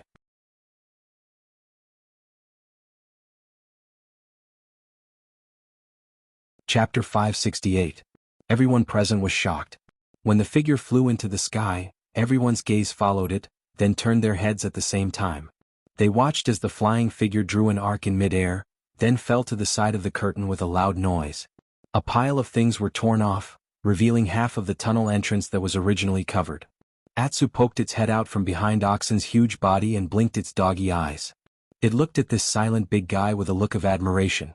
It seemed like it really had a lot to learn. I seem to have heard Lu Qin say something like, "A dog that bites doesn't bark?" However, Atsu immediately felt that something wasn't quite right. Lu Qin's words seemed to be cursing someone. For a moment, the dog's mind wandered, and it began to recall the situation when Lu Qin said those words to it. Was it a sarcastic curse? After all, this person was too bad. He was full of bad ideas and would often be tricked. It was better to be careful. Not to mention the fact that Atsu actually dared to be distracted at this critical moment. The guards in front were in an uproar.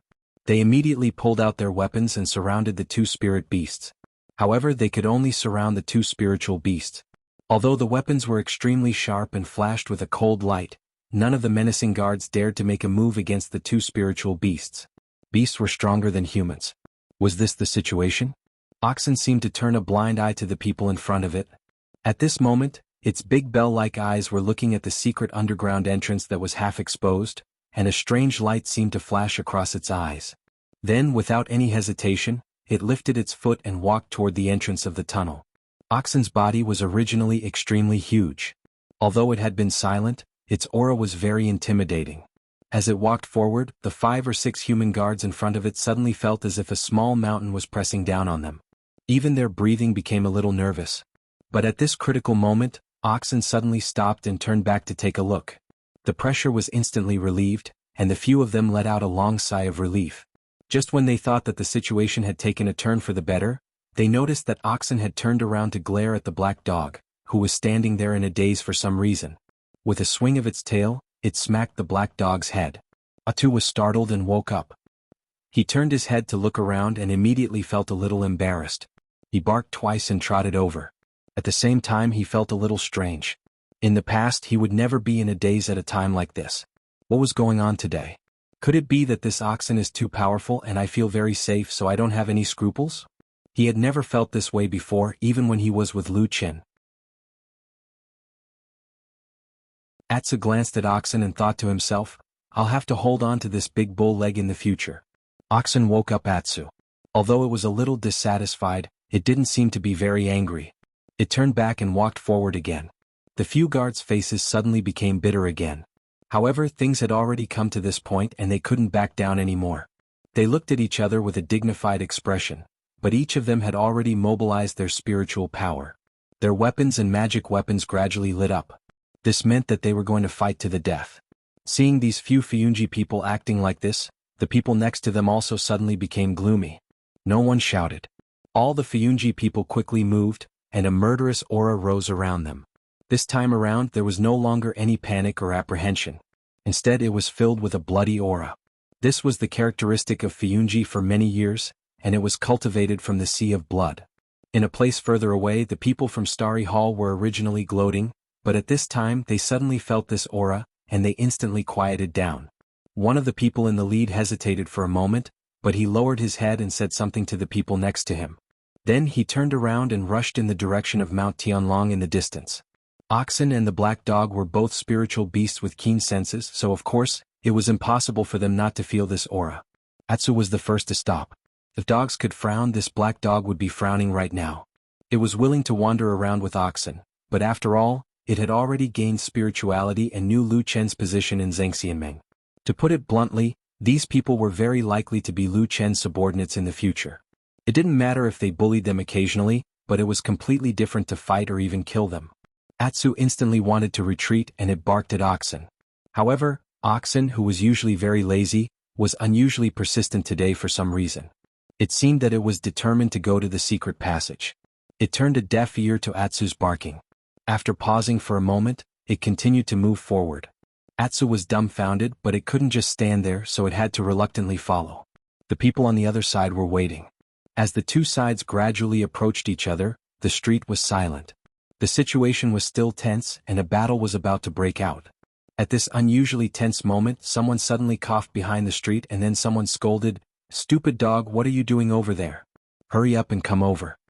Oxen stopped, and Atsu instantly turned around. Then it saw Lu Qin and Old Ma walking over from the street. Their faces were very serious and they seemed a little angry. Atsu let out a loud bark, and then it ran towards Lu Qin, wagging its tail vigorously along the way. No one knew why it was so happy. Lu Qin snorted, and then he patted the head of the dog that had rushed in front of him, and said in a low voice, "Stupid dog, you only know how to make trouble for me." Atsu seemed to not understand what he said, and it only grinned and wagged its tail. Lu Qin coughed and then he walked towards Oxen. Oxen stared at him and its eyes were deep, and it seemed to be a little gloomy. As for the surrounding guards who were nervously holding weapons in their hands, they still looked very stern, and none of them had any intention of putting down the magic weapons in their hands. Lu Qin walked to Oxen's side and said in a low voice, "I say, the people here are all the damn Baldi's subordinates, don't do anything stupid." Oxen let out a low moo, but it didn't say anything. Lu Qin looked ahead again and he frowned and said, "You want to go down?" This time, Oxen nodded. Lu Qin hesitated for a moment, then he waved his hand to call the guard in front of him, and said with a serious expression, "Do I have the right to go down?" The guard nodded. Lu Qin was perfected Lord Tianlan's disciple, and he was the one who discovered and destroyed the devil cult's lair, so he was definitely one of the few who had the right to go down. Lu Qin said, "Okay, then I'll go down now and I'll bring these two to have a look." As he said that, he smiled and said, "You don't think that they'll leak the secret, do you?" It was hard to say since they were spirit beasts, but one of them was perfected Lord Tianlan, and the other was Lu Qin's, so the possibility of them leaking the secret was not high. Moreover, Lu Qin had said it himself, so it could be considered as giving everyone a way out. Therefore everyone made way and Lu Qin brought Oxen and the black dog down. Behind them, Old Ma also walked forward, but he was stopped by the guards who said, "You can't go in." Old Ma was annoyed and he pointed at the figures in front of him and said angrily, "I'm not as good as those two beasts?" The guard nodded. "Yes." After saying that, he seemed to feel that his words were a little harsh, so he comforted Old Ma, "Don't be sad, we're the same." After that, everyone felt that it was a little strange and everyone was a little embarrassed. However, in the midst of the chaos, a petite figure quietly followed behind Lu Qin and the others, and snuck into the secret passage.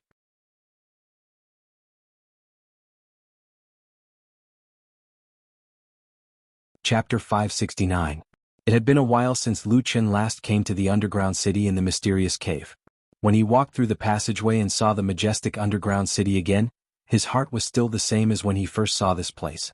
A feeling of admiration welled up in his heart along with a slightly strange feeling. The blood-red moon was still floating in the sky, emitting a seemingly endless blood-red light. It seemed that it would never stop, nor would it stop. It was like this blood-red moon had existed in this place ever since Pangu created the world, and had never changed. When the red light shone on him, Lu Qin's body and footsteps paused. At that moment he felt an unpleasant aura that suppressed his spiritual power. However, he was not afraid of it, nor did he panic.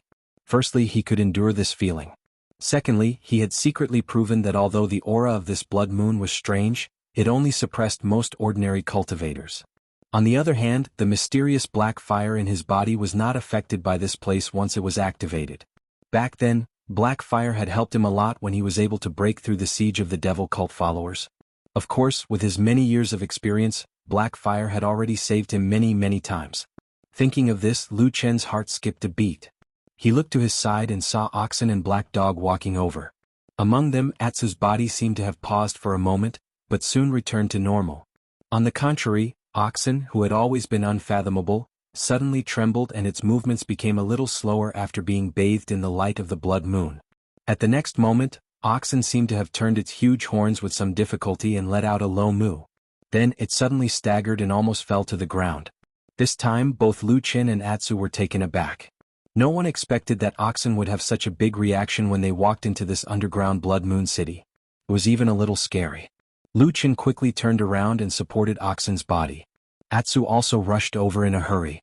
It barked repeatedly and used its body to push against Oxen's stomach, trying to make it stand steadily. However, Oxen's body was a little too huge. Lu Qin and Atsu struggled to support it in a hurry. Fortunately, although Oxen still looked a little uncomfortable, it managed to stand firmly on its own after shaking for a while. Then it slowly bent its legs and sat on the ground. Lu Qin was also stunned and puzzled. One must know that although the blood moon here had a strange power that could suppress many human cultivators, even if ordinary cultivators came in and felt uncomfortable, they wouldn't have such an obvious and serious reaction like Oxen. Otherwise, they wouldn't have arranged for people from the Starry Hall to come here to do those secret things. The green ox knelt on the ground with its head drooped. After a while it seemed to be in better spirits, but overall, it still gave off a rare feeling of illness. Lu Qin frowned and glanced at the blood moon in the sky. Then he whispered to Oxen, "What's going on? If it really can't stand the blood moon, let's go out first?" Oxen raised its pair of huge eyes and looked over Lu Chen's body at the houses below that were taller than ordinary human houses. It looked into the distance in silence. Its gaze swept across the street and finally fell on the center of the city, on the strange statue that connected the ground and the cave dome. "Moo!" Oxen called out in a low voice. Lu Chen followed its gaze and looked in that direction. Then, he hesitated for a moment and asked tentatively, "Do you want to go there?" Oxen nodded, but the black dog next to it seemed to be a little anxious and barked. Lu Chen was also a little worried. Looking at Oxen's dispirited appearance, he smiled bitterly and said, "There are two problems. First, you're too big and heavy. I can't move or push you. Second, we're only at the edge of the blood moon. Are you sure you won't die if we go further in?" Oxen hesitated for a moment, but it still looked at the statue in the distance with determination. Clearly it still insisted on its idea. Atsu looked at it worriedly. However, Lu Chen wasn't Atsu, so he didn't have that kind of reverence for it. Therefore Lu Chen quickly said without holding back, "Don't waste your time. I don't care if you want to die, but you're a treasure in the eyes of that damn Baldy. At the very least, I don't know what else he values more than you. If I really kill you here, that damn Baldy will fight me to the death." Oxen glared at Lu Chen with a hint of annoyance and anger in its eyes. Then it put on a disdainful expression. Lu Chen slapped the top of the bull's head and scolded, "What are you pretending for? When I was still by that damn Baldy's side, you used that stupid look to trick me. Do you think I'll fall for it again?" A hint of helplessness appeared on Oxen's face as it fell silent. "Let's go." Lu Chen grabbed Oxen's head and pulled it back to where they came from. He said, "If you have the guts, you can ask that damn Baldy to send you down here himself. If anything happens to you, he'll be responsible for it. It has nothing to do with me. I don't care if you die or not." Atu was a little dumbfounded as he watched from the side. He did not expect Lu Chen to be so familiar with the green bull and treat it like an outsider. As for the green bull, it did not react much to Lu Chen's actions, perhaps because it was affected by the blood moon's brilliance or some other reason. Oxen even sighed softly. Yes, this cow sighed softly. There was a hint of helplessness in its voice, which was almost the same as a human's. Lu Chen didn't care about it as if he was already used to it. Behind them, Atsu was a little puzzled. At the other corner of the cave, behind a hidden rock, a petite figure slowly poked her head out. She revealed a pair of bright eyes as she watched the scene. There was a hint of astonishment in her eyes. In the end, Oxen didn't insist or struggle too much. It just left with Lu Chen, even though it was unusually determined to come down to the underground city at the cost of fighting the guards. Therefore it seemed that it had a strong start but a weak finish. However, from this, it could be seen that even though it was not as obvious as perfected Lord Tianlan's reaction, the green ox clearly viewed Lu Chen in a different light. Lu Chen brought the green bull and the black dog Atu down for a walk, then turned around and left without doing anything. It could be said that he was all bark and no bite. However, after they left, another figure suddenly walked out of the empty underground cave. It was an extremely beautiful young lady. It was White Lotus. Bai Lian first glanced at the passageway that they had come in from, and then a thoughtful expression appeared on her face. She then looked at the blood moon in the sky, and after a while she seemed to have made a decision. She strode forward and walked towards the strange statue in the center of the city, as if she wanted to investigate it herself. As she walked, her footsteps and movements seemed to be a little unnatural compared to usual. She should have been somewhat affected by the suppression of the blood moon, but it was still much better than the green ox. The suppression was not as great. As she stepped on the long street, a series of crisp footsteps echoed in the city. When the sound wave drifted, it spread to a deep dry well in a courtyard in a corner. A shadow in the darkness moved slightly. It raised its head and glanced at the world above. After a while it seemed to move very slowly and then slowly stood up.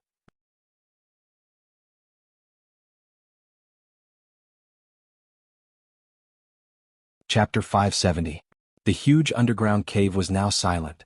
There were no signs of people or animals, including some common underground creatures such as bats and mice. White Lotus didn't see any of them. There was only the almost omnipresent blood-red light that shone down from the blood-red moon in the sky, filling every corner of this place. After White Lotus walked on the long street for a while, she couldn't help but look around. Those tall houses and pavilions were obviously not suitable for humans to live in. Although the old houses were there, the owners were gone. Those empty tall doors and big houses were stained with the color of blood, giving off a strange and eerie feeling, as if in the next moment, some kind of monster would rush out from some dark red corner and pounce on White Lotus. This feeling was very bad and frightening. White Lotus's delicate brows furrowed. She looked a little hesitant, as if she wanted to retreat and leave this place. However, her eyes then looked towards the depths of this underground city. After hesitating for a while, she finally continued to walk towards the tall but strange statue. Since she was already here, she had to take a clear look. This place was tightly guarded by the men of the Floating Clouds Agency and the Starry Hall. There had to be some kind of huge secret hidden underground. White Lotus walked step by step and approached the statue. Along the way, she walked very carefully. At the same time, she secretly felt strange. Logically speaking, the underground territory was so huge.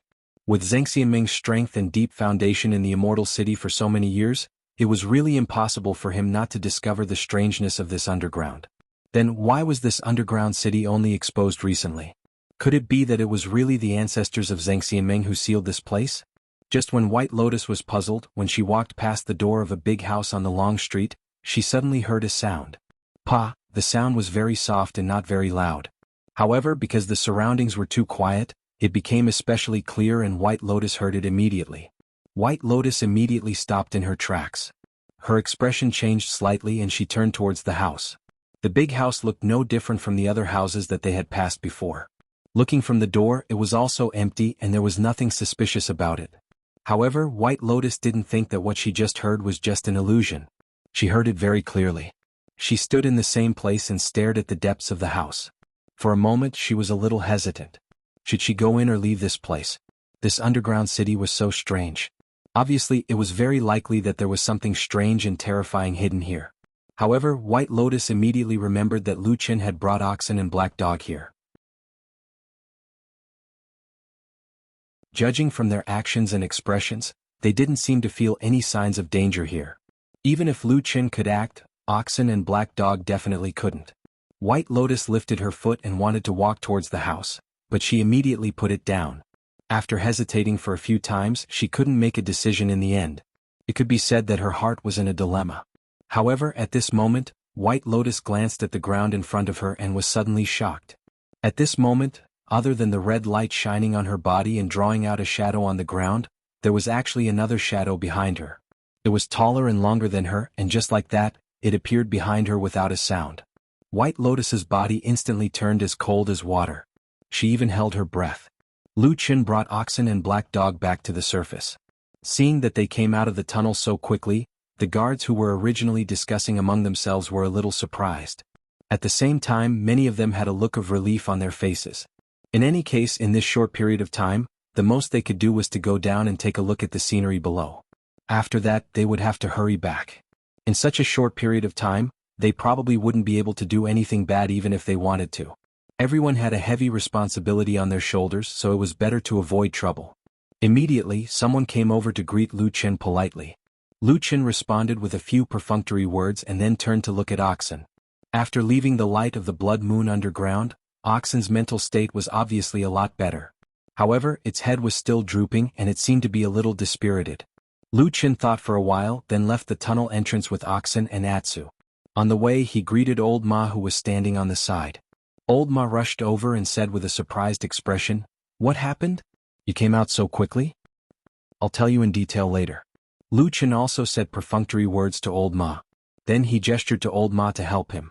Together, they supported the sickly Oxen and walked toward Mount Tianlong. As for the direction, it was naturally the Kunlun Palace of Supreme Lord Tianlan. Therefore, about an hour later, although his spirit had recovered slightly, the Green Bull, who had spent a lot of time on the way, finally returned to the Kunlun Hall under Lu Chen's strong request. Fortunately, Supreme Lord Tianlan didn't go out today. He stayed in the palace. When the footsteps of Lu Qin and Old Ma came from the gate, as well as the slightly messy steps of the two spirit beasts, Supreme Lord Tianlan, who was sitting on the lotus throne, glanced at the gate. After a while, his attention seemed to be completely focused on Oxen. Old Ma, who was following Lu Qin, was about to bow to Supreme Lord Tianlan, who was sitting on the lotus throne in the distance. However, at that moment he felt dizzy, and then a tall and sturdy figure suddenly appeared in front of him. In that short moment, Supreme Lord Tianlan had passed through the long palace and directly came to the side of Oxen. Oxen raised its head, looked at Supreme Lord Tianlan and called out in a low voice. Supreme Lord Tianlan's expression changed slightly. It seemed that his expression was a little ugly. He walked forward with a sullen face. He first looked at Oxen's complexion. Then he suddenly put his hand on Oxen's head, touched its ears and opened its eyelids to have a look. Then he put his hand on the side of Oxen's chest and carefully felt it. His expression became even more ugly. Where did it go?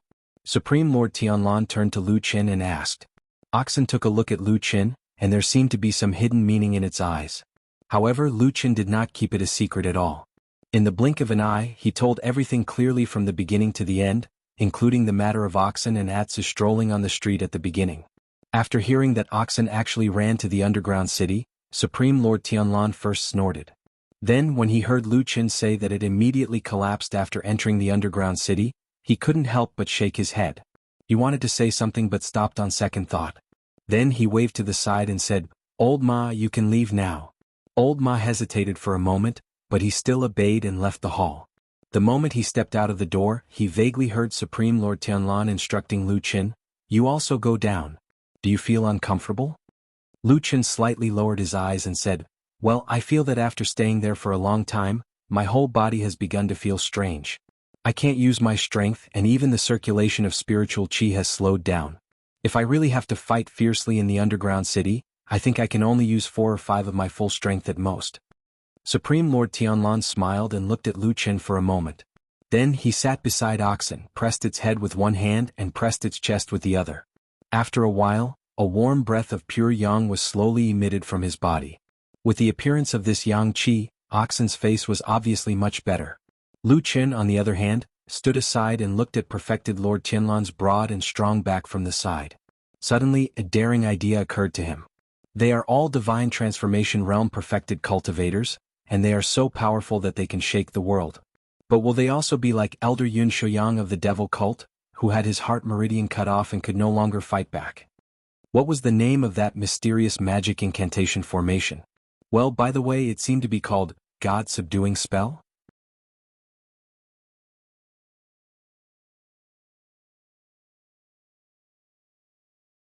Chapter 571. At that moment, Lu Qin was a little absent-minded. Just now, he suddenly realized that it had been a long time since he recalled what happened in the Barren Valley. Once upon a time, he always felt that that memory was accompanied by unforgettable pain, which was deeply buried in his heart and would haunt him for the rest of his life. He would never be able to find peace and forget it.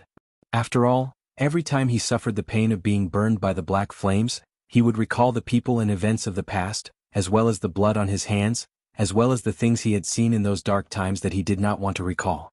However, now that it had come to this, he realized to his shock that he had underestimated time in the end. No matter how deep the pain was, it would be relieved with the passage of time. If people were not repeatedly reminded of it, perhaps those memories would be quietly erased from the depths of their consciousness. Who would deliberately recall those painful memories, unless it was the kind of unforgettable hatred that had been engraved in their hearts? Young children used to naively think that they would remember every beautiful moment and tell themselves that this moment was so important that they would never forget it. Then, when they grew up and looked back on the past, they found that everything had been covered by the dust of the past, and they could no longer recall the memories of those years. However, they still remembered the solemn and beautiful feelings of the children. "What's wrong with you?" Suddenly, the voice of Supreme Lord Tianlan came from the front, awakening Lu Qin from that somewhat bewildered state. He turned around and saw that Oxen, who had been lying on the ground sickly, had now stood up and seemed to be in much better spirits. He didn't know what method Supreme Lord Tianlan had used just now, but it was like a miraculous cure that had instantly freed Oxen from the state of being suppressed by the aura of the blood moon. After looking around, Oxen walked to its favorite seat at the side of the hall and lay down. Atsu followed it and wagged its tail gently, looking up and down curiously at Oxen's body, as if it was very surprised by this magical change. "I'm fine." Lu Qin naturally changed the topic. Looking at Oxen, he asked Supreme Lord Tianlan, "What's wrong with this bull?" Although the underground blood moon was strange, It shouldn't be to this extent. These days, quite a number of human cultivators from Fiyunji and Starry Hall have gone down there. Some of them have high attainments, but I have never heard of anyone having such a big reaction like this one. Perfected Lord Tianlan took another look at him and said indifferently, I'm not sure either. Perhaps the blood moon suppression on oxen is particularly strong. Lu Chen mumbled, it's strange this time as well. I remember that whenever this cow was in danger, it would always sense it beforehand and avoid it. It's never been in such a sorry state like this. Perfected Lord Tianlan frowned and hesitated. When Lu Chen saw his indifferent expression, he bid farewell and walked out. Watching his disciple leave, Perfected Lord Tianlan's expressionless face gradually changed. He turned to look at Oxen, who was lying on the other side of the hall. He then slowly walked over and sat down beside Oxen. His expression gradually became a little strange, abnormally complicated, and mixed with some inexplicable emotions. In the quiet hall after a long time, there seemed to be a sigh. Then someone said faintly, Are you already old? In the mysterious underground city shrouded by the light of the blood moon, White Lotus felt cold all over, as if she had fallen into an ice cellar. She stared at the shadow reflected on the ground in front of her. Other than her own shadow, there was another shadow that was even bigger. This was an underground world that was so quiet that it could even be said to be dead. Under the blood-red light, there seemed to be no living creatures here. As long as the human cultivators in Zhengxianmeng did not come here, there would be no human figures, no animals, and not even a common plant. Under the blood-red light, even the omnipresent sounds of insects could not be found. Therefore, it was hard not to associate the figure that suddenly appeared in this place with something like a demon or a ghost. For White Lotus, that short moment felt like a particularly long and torturous time. Her hands seemed to stretch forward in a panic, but she did not look back. Suddenly, she let out a low shout, and her petite body suddenly flew forward. At the same time, she waved her hands backward with force. Then the surrounding temperature suddenly dropped, and 2 icy snowstorms swept over and hit her back. The mysterious figure seemed to be surprised. Snow Wind Scripture? The Snow Wind Scripture was actually not very famous. In the world of cultivation, more than half of the people had never heard of this thing. However, in the hearts of those who knew about this thing, this Snow Wind Scripture was undoubtedly the most powerful thing in the world. The Snow Wind Scripture was undoubtedly related to Hakushin Jinkuin of the Kunlun party. In fact, before Hakushin Jinkuin, this Snow Wind Scripture had never appeared, so some people thought that perhaps Hakushin Jinkuin had created this Snow Wind Scripture. However, there were also people who privately thought that although Hakushin Jinkuin was very powerful, his and Lord Tianlan's master, Master Tianhong, was the truly amazing heaven's favored one, and most likely inherited it from their master. However, this mysterious and unfathomable Tao, art, and divine power seemed to have always had a bumpy fate. When perfected Lord Baichen was still alive, he did not teach his 2 eldest disciples who had such great aptitudes. In the end, he only taught it to his last disciple, the young girl White Lotus, who was only about 10 years old. Now that he had passed away, White Lotus might be the last person in the world who knew such a powerful and strange Snow Wind Scripture. However, even though the Snow Wind Scripture was powerful, if one's cultivation was not enough, it would still be a tree without roots, a duckweed without roots. After the initial shock, the black figure swayed a few times. Although it seemed slow, it was actually very fast. In an instant, it flashed past the 2 snowstorms that looked like they could freeze a person's flesh and blood, and caught up with White Lotus. White Lotus felt a sharp aura locked onto her back like a blade. That feeling of uneasiness and danger grew stronger. In a moment of desperation, she was about to make another killing move when suddenly her vision blurred. That black figure appeared in front of her like a ghost. White Lotus was shocked, her body could not stop and crashed forward. But at this moment, her eyes suddenly flashed past a ferocious mask with a green face and long fangs. The person who appeared in front of her was wearing this mask. White Lotus's heart suddenly tightened. At that moment, she suddenly thought of a person, that person, although she had never seen him but she had heard of him countless times in Zhengxianmeng. Elder Ghost of the Evil Faction.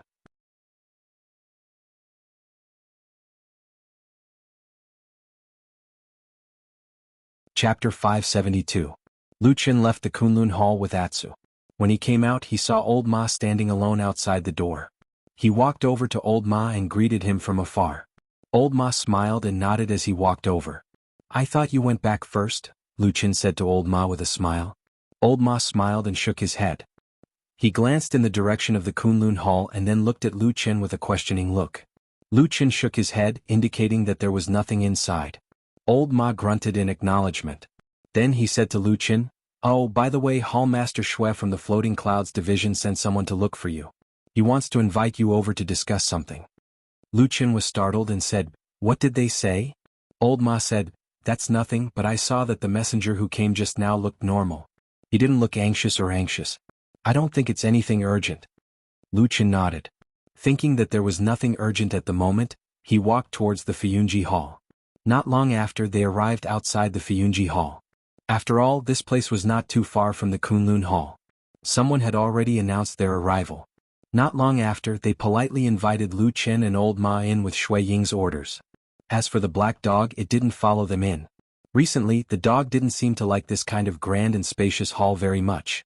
It didn't want to go in easily, so it ran away on its own. Lu Chen and Old Ma didn't care about this. The black dog was getting smarter and had a backer. No one on Mount Celestial Dragon would deliberately make things difficult for it, so it ran around freely. After a while, the two of them were brought to the living room of the Fiyunji Hall. Shuang sat there and waited. But what surprised Lu Chen and Old Ma was that there was another person in the room. It was Qin He, who had been betrayed by Lu Chen from the devil cult. Logically speaking, there were many reasons why Qin He would betray the evil sect and attack his old master. But Lu Chen's role was undoubtedly at the top of the list. Without Lu Chen, Qin He might have died in Fiyunji's prison, and not become an honored guest of Fiyunji after betraying the devil cult.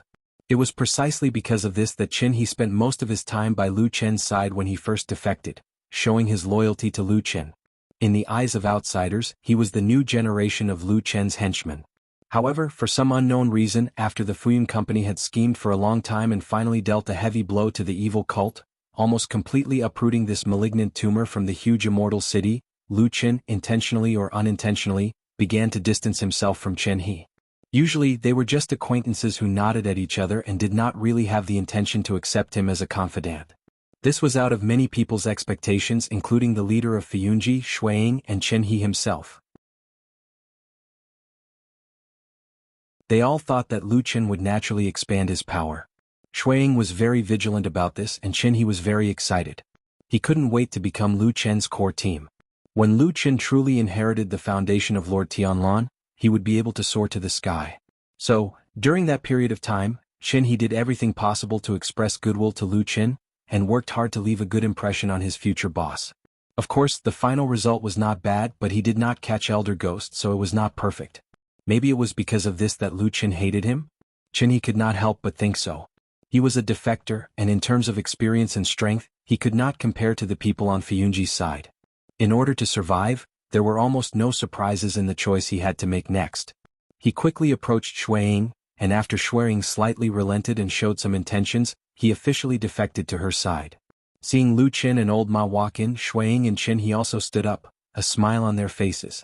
Shui Ying's smile was calm and light, elegant and polite, while Qin He's smile was a little more enthusiastic, and he even took the initiative to greet Lu Chen and Old Ma. Lu Chen also smiled, seemingly not minding Qin He's action of approaching Shuang. After exchanging a few words of modesty with him, Lu Chen smiled and sat down on his seat. He then smiled at Shuang and said, "Hallmaster Xue, why have you called me here today?" Shuang nodded, not intending to beat around the bush, and said, "I heard that you plan to tell the true Lord that there is a lack of manpower in the Western continent to hunt down the remnants of the devil cult, so you want to send Old Ma there?" Lu Chen's eyes flashed, but his expression did not change. Instead, it was Old Ma who was sitting beside him who was faintly surprised, not quite understanding why Shuang suddenly brought this up. At this moment, Lu Chen said, "Yes, I have already mentioned this to Master and wanted to send Old Ma over. But Master said that the immortal city also needs a lot of manpower, and it is not appropriate to send too many people out, so he declined." Shuang nodded, looked at Lu Chen and said with a smile, "It's like this, I invited junior brother Lu here today because there is something I want to tell you. The matter of hunting down the evildoers of the devil cult in the Western continent is indeed very important, and it is true that there is a lack of manpower there. So after thinking about it, I have decided to send Qin He over. He has been to the Western continent before, and has had a lot of contact with the local devil cult demons, so he is the best candidate for this task." Lu Chen and Old Ma's expressions changed slightly, and then they looked at Qin He together. They saw Qin He smiling as if nothing had happened. Lu Qin frowned and he pondered deeply for a moment before he said, "You have to personally tell Master about this matter." I have already reported it to Lord True Lord." Shui Ying smiled and used a gentle voice to interrupt Lu Chen's words and said, "He has approved." Lord True Lord Tianlan had approved Shui Ying's request? Lu Chen's expression changed again, and he could not help but look up at Shui Ying's smiling face. After a while he said, "That is good." Then he turned to look at Qin He, and this time his face was full of smiles and said, "There are a lot of evildoers in the Western continent, Brother Qin will have to work hard in the future." Qin He shook his head and said with a smile, No, we are all working for Lord True Lord. For the sake of his grand plans, it is only our duty." Lu Qin and Old Ma looked at each other and then looked away. The two sides chatted happily for a while and then Lu Qin and Old Ma said goodbye, but they were very quiet on the road. After walking for a while, Old Ma lowered his voice and asked, "Lord True Lord did not tell you about these things?" Lu Qin shook his head, and just as he was about to speak, he found that he and Old Ma had walked to the row of houses where the elite disciples of the Kunlun party were. Lu Qin was silent for a moment and looked at the familiar house and suddenly asked, "White Lotus is still living in Su Qingjuan's house, right?" Old Ma grunted and was about to say something, when he suddenly saw someone coming from the road in front of them, and turned into the row of houses about 100 feet away from them. From afar it was He who they had not seen for a while. Old Ma frowned and muttered, "That person's cultivation is not bad, he seems to have a fierce murderous aura."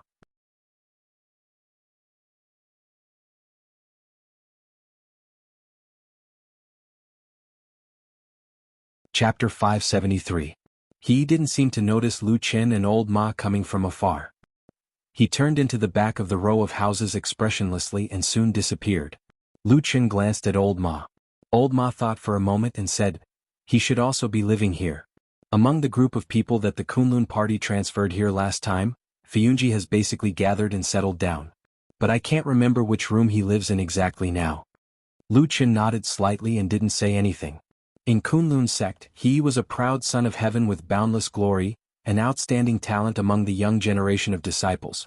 But after coming to the Immortal City, because the true Immortal Alliance had gathered the most outstanding talents in the world, not to mention others, there were 5 to 6 deity transformation stage perfected cultivators who stood at the peak of the human cultivation world, and there were even more nascent soul stage perfected cultivators, who would pay special attention to one of the countless Jindan stage cultivators. In a place like the Immortal City where all the power and precious resources in the world were gathered, to a certain extent, the importance of the cultivation of an ordinary cultivator was much less than in other places. The people here were more used to looking at a person's background and identity to judge his strength. This was a kind of alienation but also a kind of reality. For example, Lu Chen's cultivation and realm were obscure and hard to understand. On the surface he might not be stronger than He, but in the Immortal City, his reputation was undoubtedly 100 times better than He's. Whether it was Lu Chen or Old Ma, they both had a lot of troubles at the moment, and He had never done anything out of line or eye-catching since he came to the Immortal City, so they didn't care about him.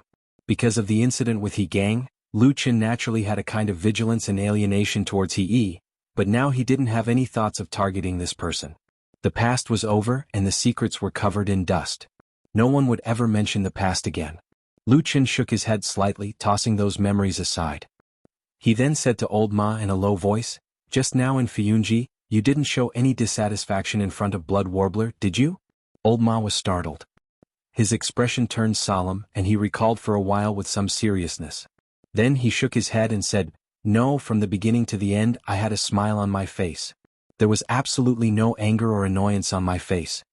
Lu Chen glanced at him, snorted coldly and said, "So you are unhappy in your heart?"